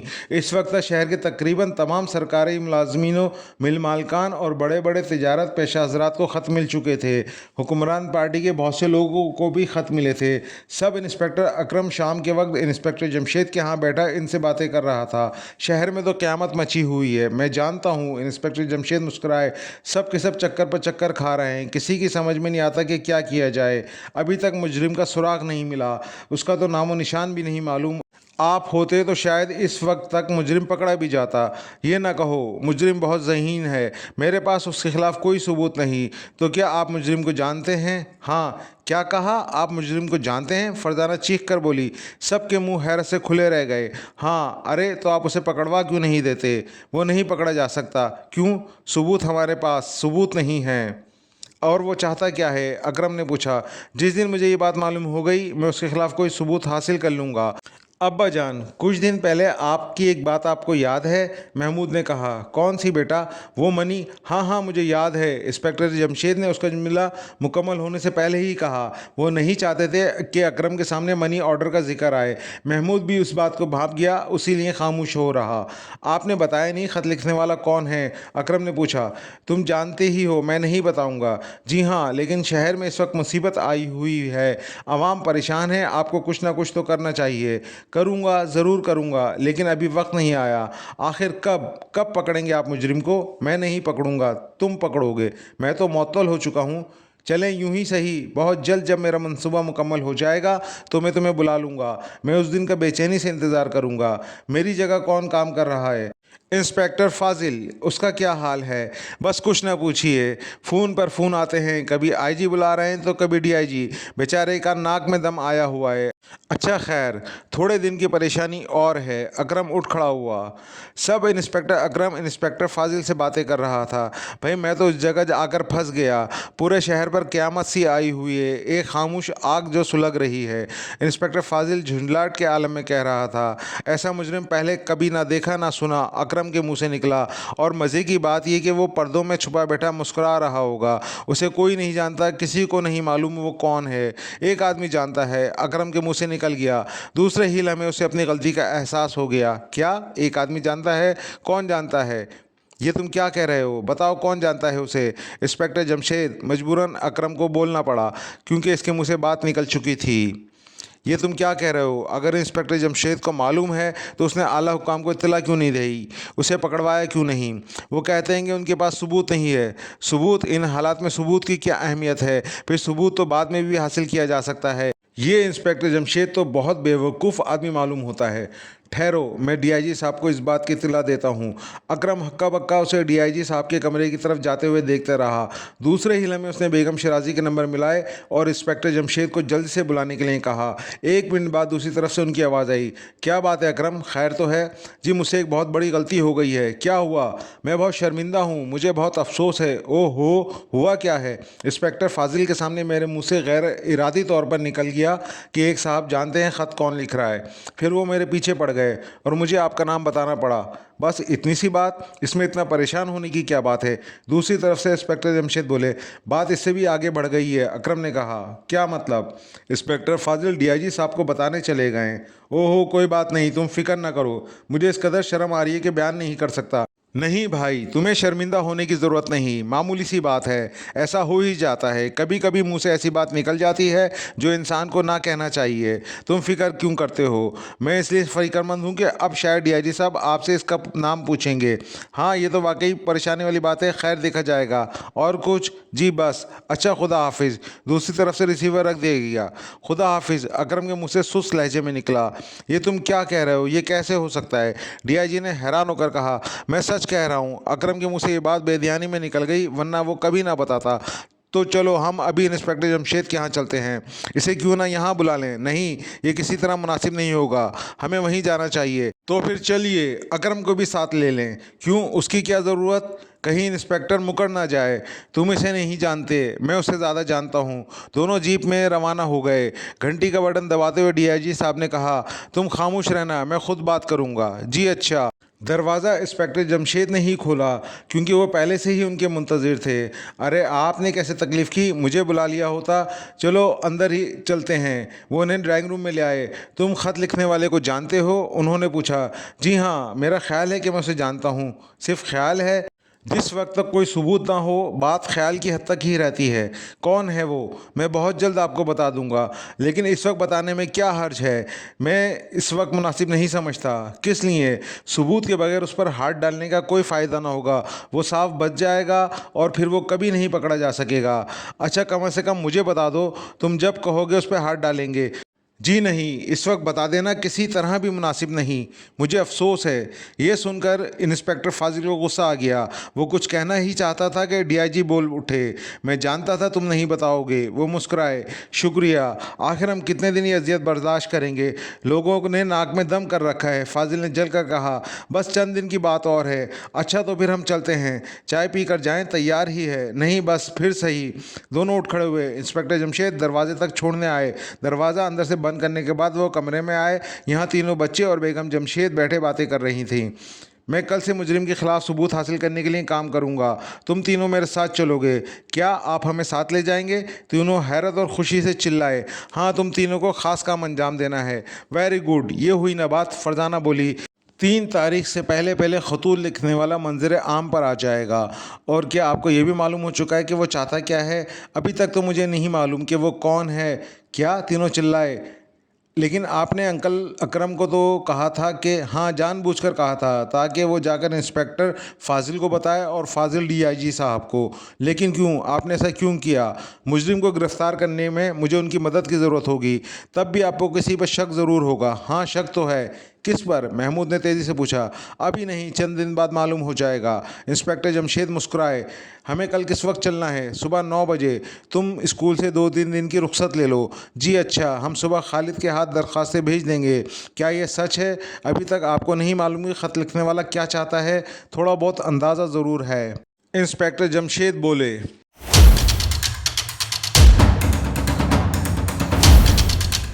सुबह के 9 बजे थे। इंस्पेक्टर जमशेद, महमूद, फ़ारूक और फरजाना एक साफ़ सुथरे होटल में बैठे चाय पी रहे थे। आज महीने की आखिरी तारीख थी। होटल एक डाकखाने के बिल्कुल सामने वाक़ था और उसमें बैठकर डाकखाने का मंजर बिल्कुल साफ दिखाई देता था। ये होटल हमारा मोर्चा है। आज 2 बजे तक हम यहीं रहेंगे। आप मनी ऑर्डर करने वाले को देखना चाहते हैं? हाँ, लेकिन यहाँ बैठे बैठे हमें कैसे पता चलेगा? यहाँ तो सिर्फ मैं बैठूँगा और मैं बताता हूँ। ये लो, ये 3 मनी ऑर्डर्स फॉर्म हैं। तीनों एक एक ले लो।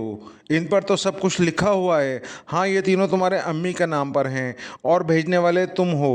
क्या मतलब? भाई, मतलब तो इसके अलावा कुछ भी नहीं कि तुम तीनों बारी बारी वहाँ जाओगे और ये मनी ऑर्डर दोगे, रसीद लोगे और वापस आ जाओगे। बस, इससे क्या हासिल होगा? फारूक ने हैरान होकर पूछा। तुम्हारा सर, क्योंकि इसमें भूसा भरा हुआ है, फरजाना ने जल कर कहा। वो समझ गई थी कि इंस्पेक्टर जमशेद क्या कहना चाहते हैं। आजकल घर में भूसे की वैसे भी ज़रूरत है। महमूद ने मुस्कुरा कर कहा। मैं इस वक्त मजाक के मूड में नहीं हूँ, काम के मूड में हूँ। देखते नहीं अब्बाजान किस कदर संजीदा हैं। मैं जानता हूँ अब्बाजान का क्या प्रोग्राम है, लेकिन उनसे पूरी तफसील मालूम करना भी तो ज़रूरी है। फारूक ने जलकर कहा।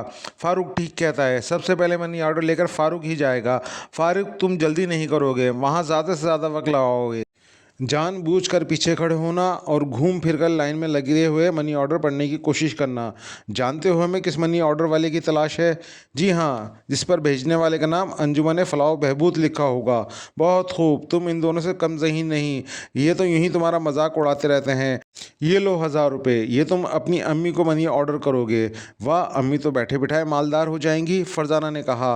ओ हाँ, अगर तुम्हें अंजुमन फलाह बहबूद के नाम से मनी ऑर्डर जमा करवाने वाला नज़र आए तो तुम बिल्कुल उसके पीछे बाहर निकल आओगे और हाथ के इशारा करोगे जो हमारे दरमियान पहले से तय है। जी मैं समझ गया, ये कहकर फारूक होटल से निकलकर डाकखाने की तरफ चल पड़ा। अब्बा जान, एक बात समझ में नहीं आई, फरजाना ने पूछा। वो क्या बेटा? शहर में तो कितने ही डाकखाने हैं, फिर ये कैसे मालूम होगा कि मुजरिम या मुजरिम का आदमी इसी डाकखाने में आकर मनी ऑर्डर करने आएगा? गुड, तुमने अच्छा सवाल किया। महमूद, तुम बताओ इसकी क्या वजह हो सकती है? आपको जिस पर शक है वो यहाँ से नज़दीक ही रहता होगा। बहुत खूब। क्यों फरजाना, ठीक है? जी हाँ, लेकिन अगर आपका शक गलत निकला तो फिर मैं किसी और पर शक करूँगा और उसके घर से नज़दीक जो डाकखाना होगा वहाँ उसकी निगरानी करेंगे। ठीक है, ज़्यादा से ज़्यादा कितने आदमियों पर आप पर शक है? सिर्फ एक पर। इंस्पेक्टर जमशेद मुस्कुराए। लेकिन यहाँ नाकाम होने की सूरत में हमें 1 माह और इंतज़ार करना पड़ेगा, फरजाना ने कहा। वो क्यों? महमूद ने पूछा। फरजाना ठीक कहती है। मनी ऑर्डर चौथे दिन मिलता है और अगर मनी ऑर्डर किया जाए तो 3 तारीख को मिलेगा। इसका मतलब ये होगा कि मुजरिम या मुजरिम का कोई आदमी आज ही मनी ऑर्डर करेगा, ख्वाह इस डाकखाने से या किसी और से। गोया आज नाकामी की सूरत में हम अगले माह की 30 तारीख को यही अमल फिर दोहराएंगे और इसके अलावा और कोई तरीक़ाकार नहीं। इस तरह मेरा शक यकीन में बदल सकता है। इंस्पेक्टर जमशेद बोले। आप सिर्फ शक को यकीन में बदलने के लिए सब कुछ कर रहे हैं? हाँ अब्बाजान, वो देखिए फारूक डाकखाने में किस तरह चकराता फिर रहा है, फरजाना हंस के बोली।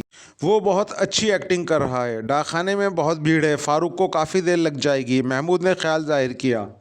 जितनी देर भी लगे इतना ही अच्छा है। फ़र्ज़ करो डाकखाने में सिर्फ एक वो आदमी मनी ऑर्डर करने वाले हैं तो फ़ारूक को चंद मिनट बाद ही वापस आ जाना पड़ेगा। फिर तुम जाओगे और वापस आ जाओगे और इसी तरह फरजाना। तो क्या फिर फ़ारूक को नए सिरे से भेजा जाएगा? नहीं, ये किसी तरह भी मुनासिब नहीं होगा, इसलिए वो जितनी देर लगा सके उतना ही अच्छा है।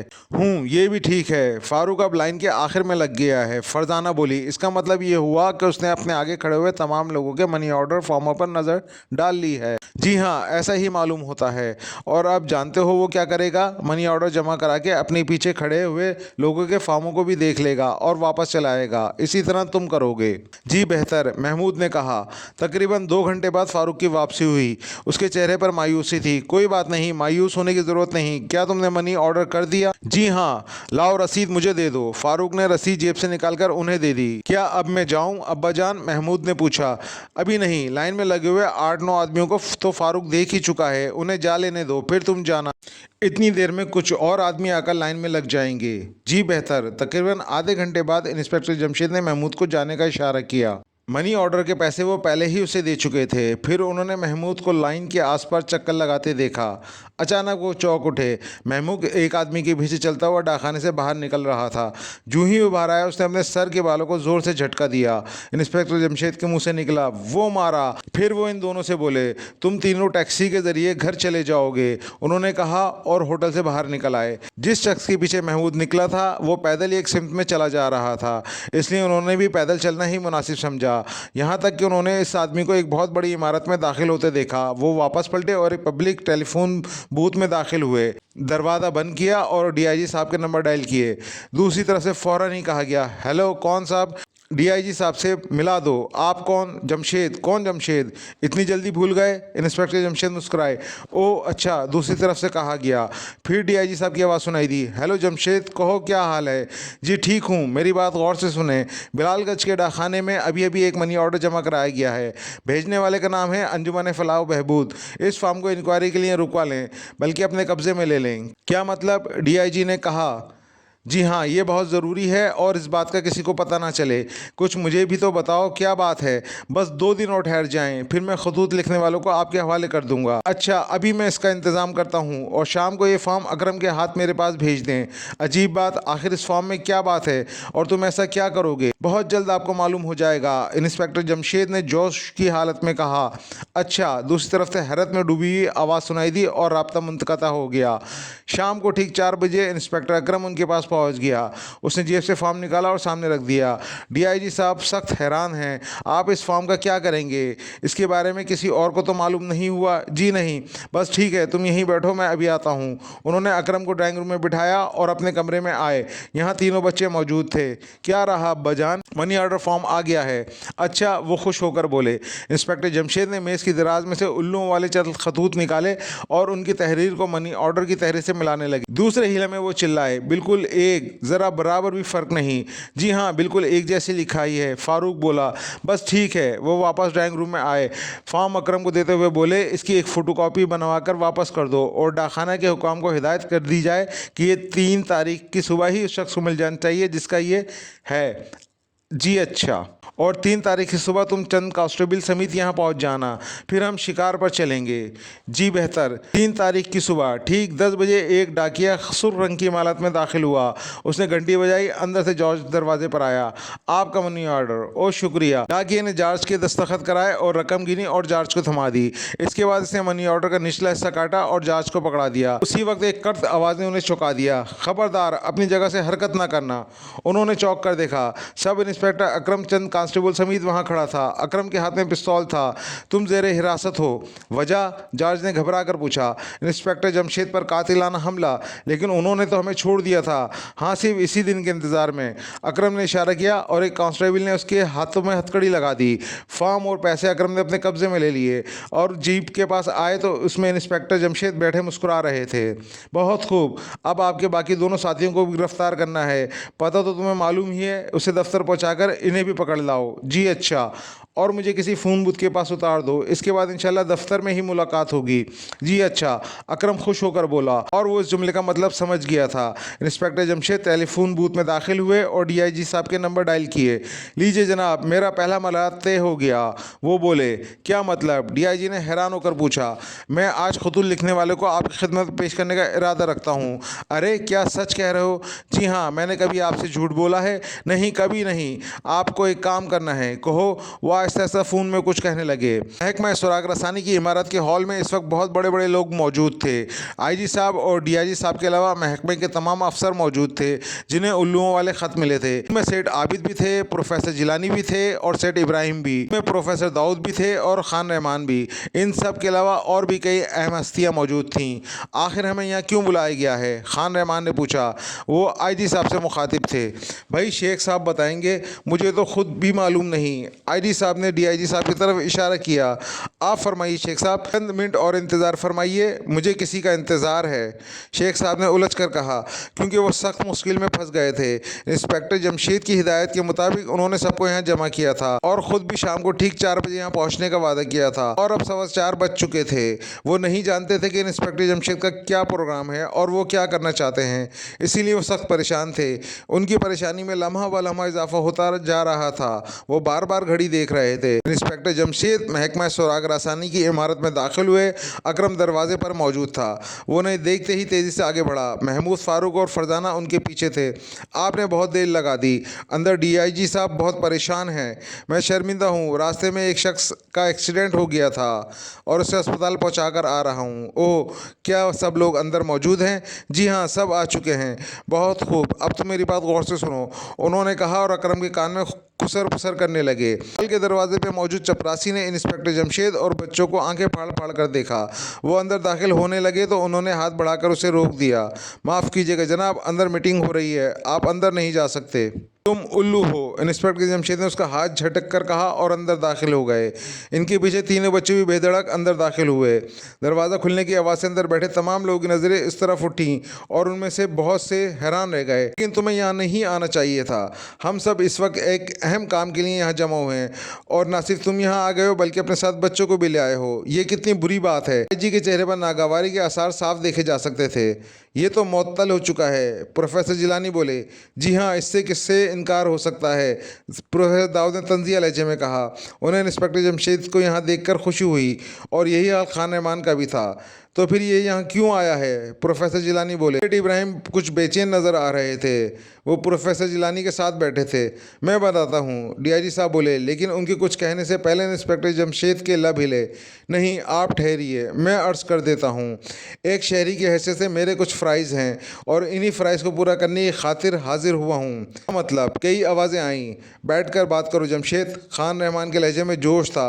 ऐन उसी वक्त प्रोफेसर दाऊद की नज़र फरजाना पर पड़ी। उसके हाथ में एक नन्ही सी गुड़िया थी। गुड़िया पर नज़र पड़ते ही उनकी आंखें हैरत से फैल गईं।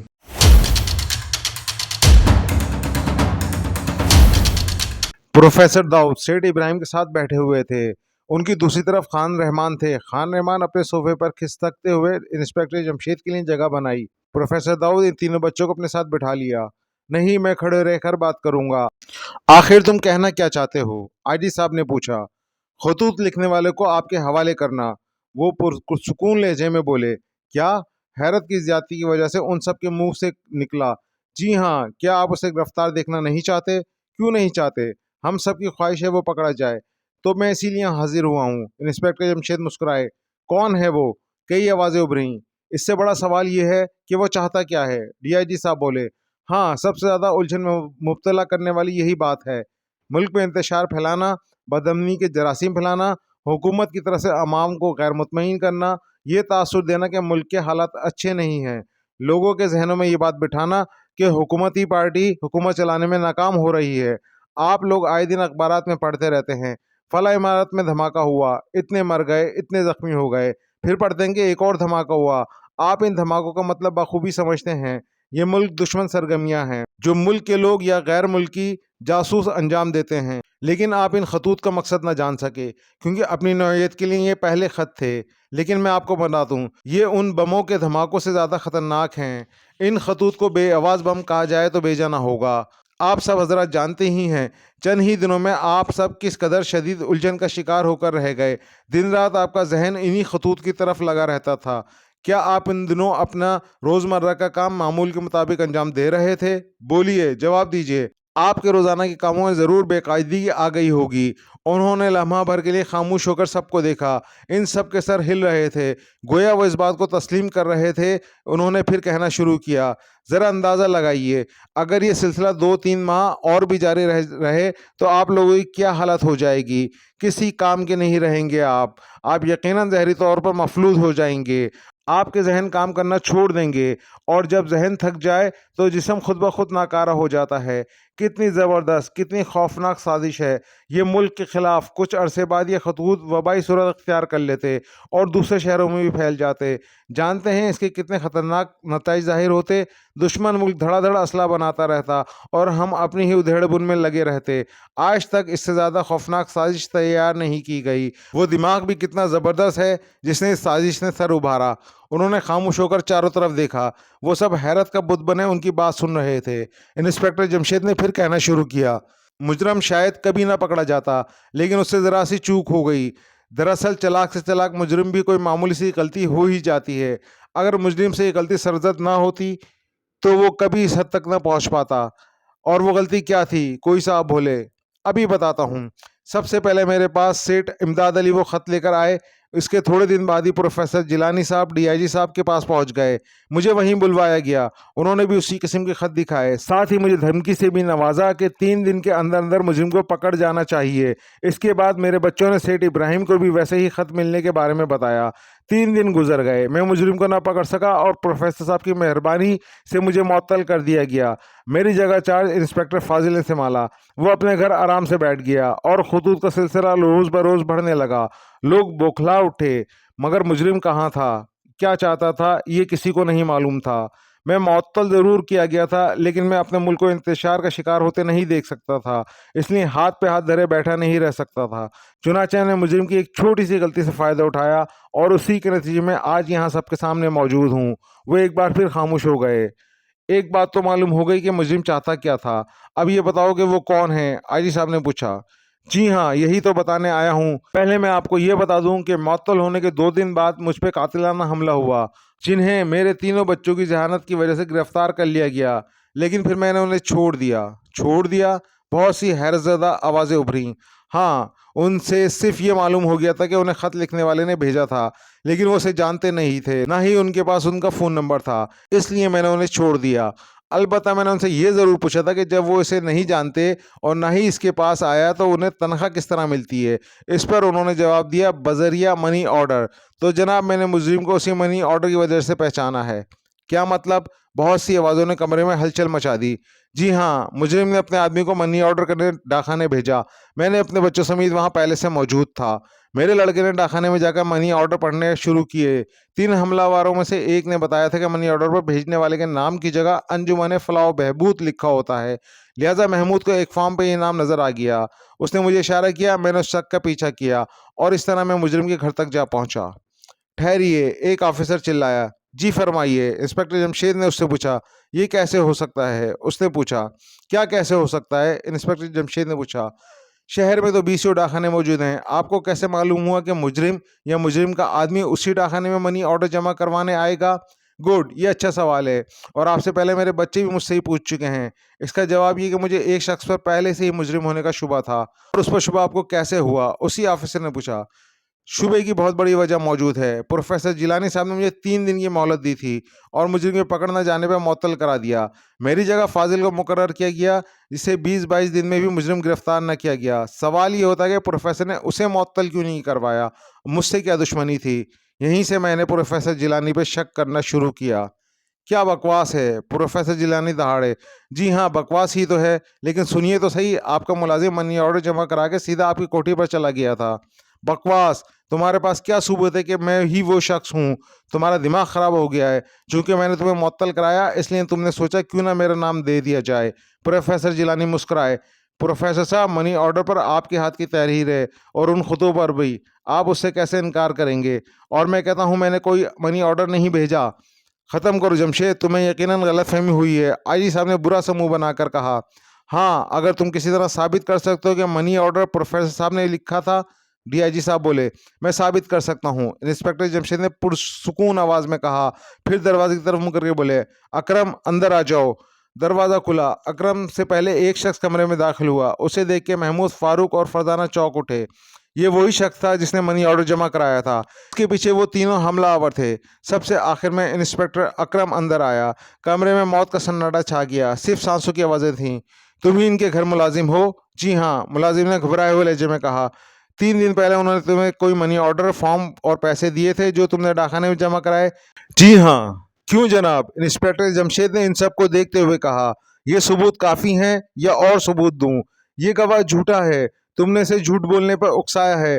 तुम अब भी साबित नहीं कर सकते कि मनी ऑर्डर मैंने लिखा था। अच्छा, मैं अब भी साबित नहीं कर सकता? अकरम, क्या तुमने प्रोफेसर जिलानी के घर से उनकी डायरी हासिल की? जी हाँ, ये रही। ये क्या, तुम बगैर वारंट मेरे घर की तलाशी कैसे ले सकते हो? प्रोफेसर जिलानी अकरम पर बरस पड़ा।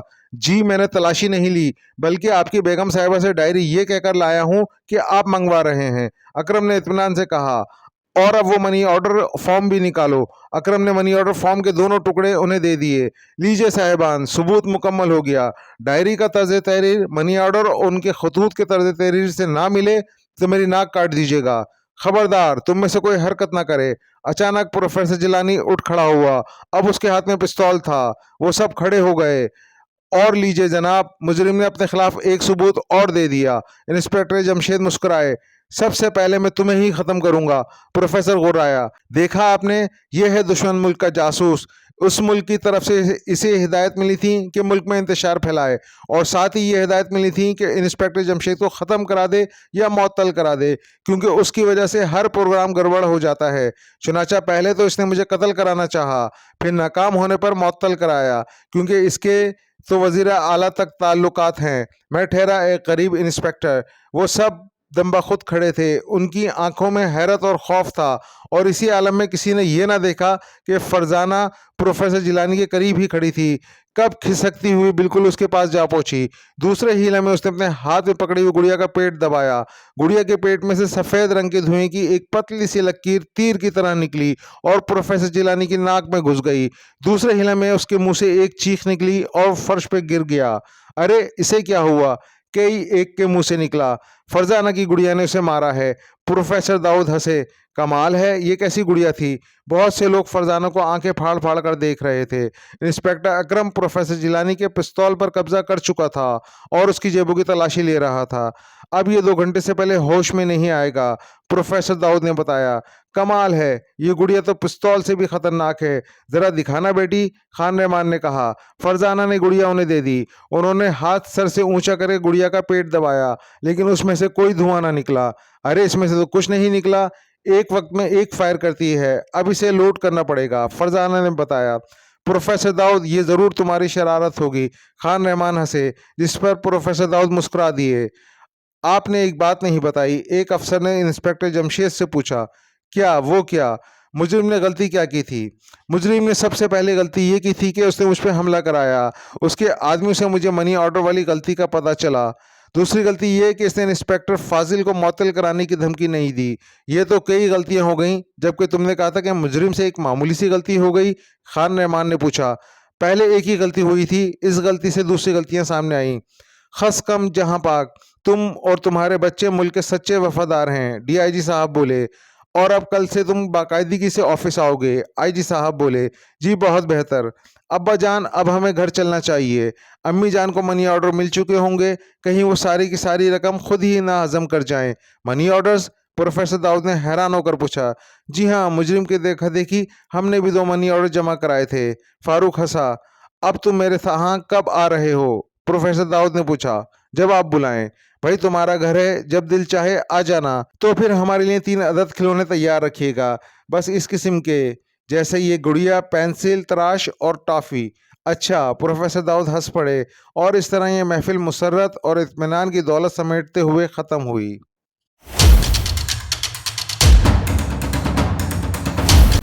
मौजूद सामीन, इसी के साथ इंस्पेक्टर जमशेद सीरीज़ का नावल बेआवाज़ धमाके इख्तिताम पजीर हुआ। उम्मीद है आपको ये नावल पसंद आया होगा। बहुत जल्द इंशाल्लाह एक्शन से भरपूर नया नावल आपकी खिदमत में पेश किया जाएगा। जब तक के लिए हमारे चैनल को सपोर्ट कीजिए, सब्सक्राइब कीजिए, लाइक कीजिए। जज़ाकल्लाह।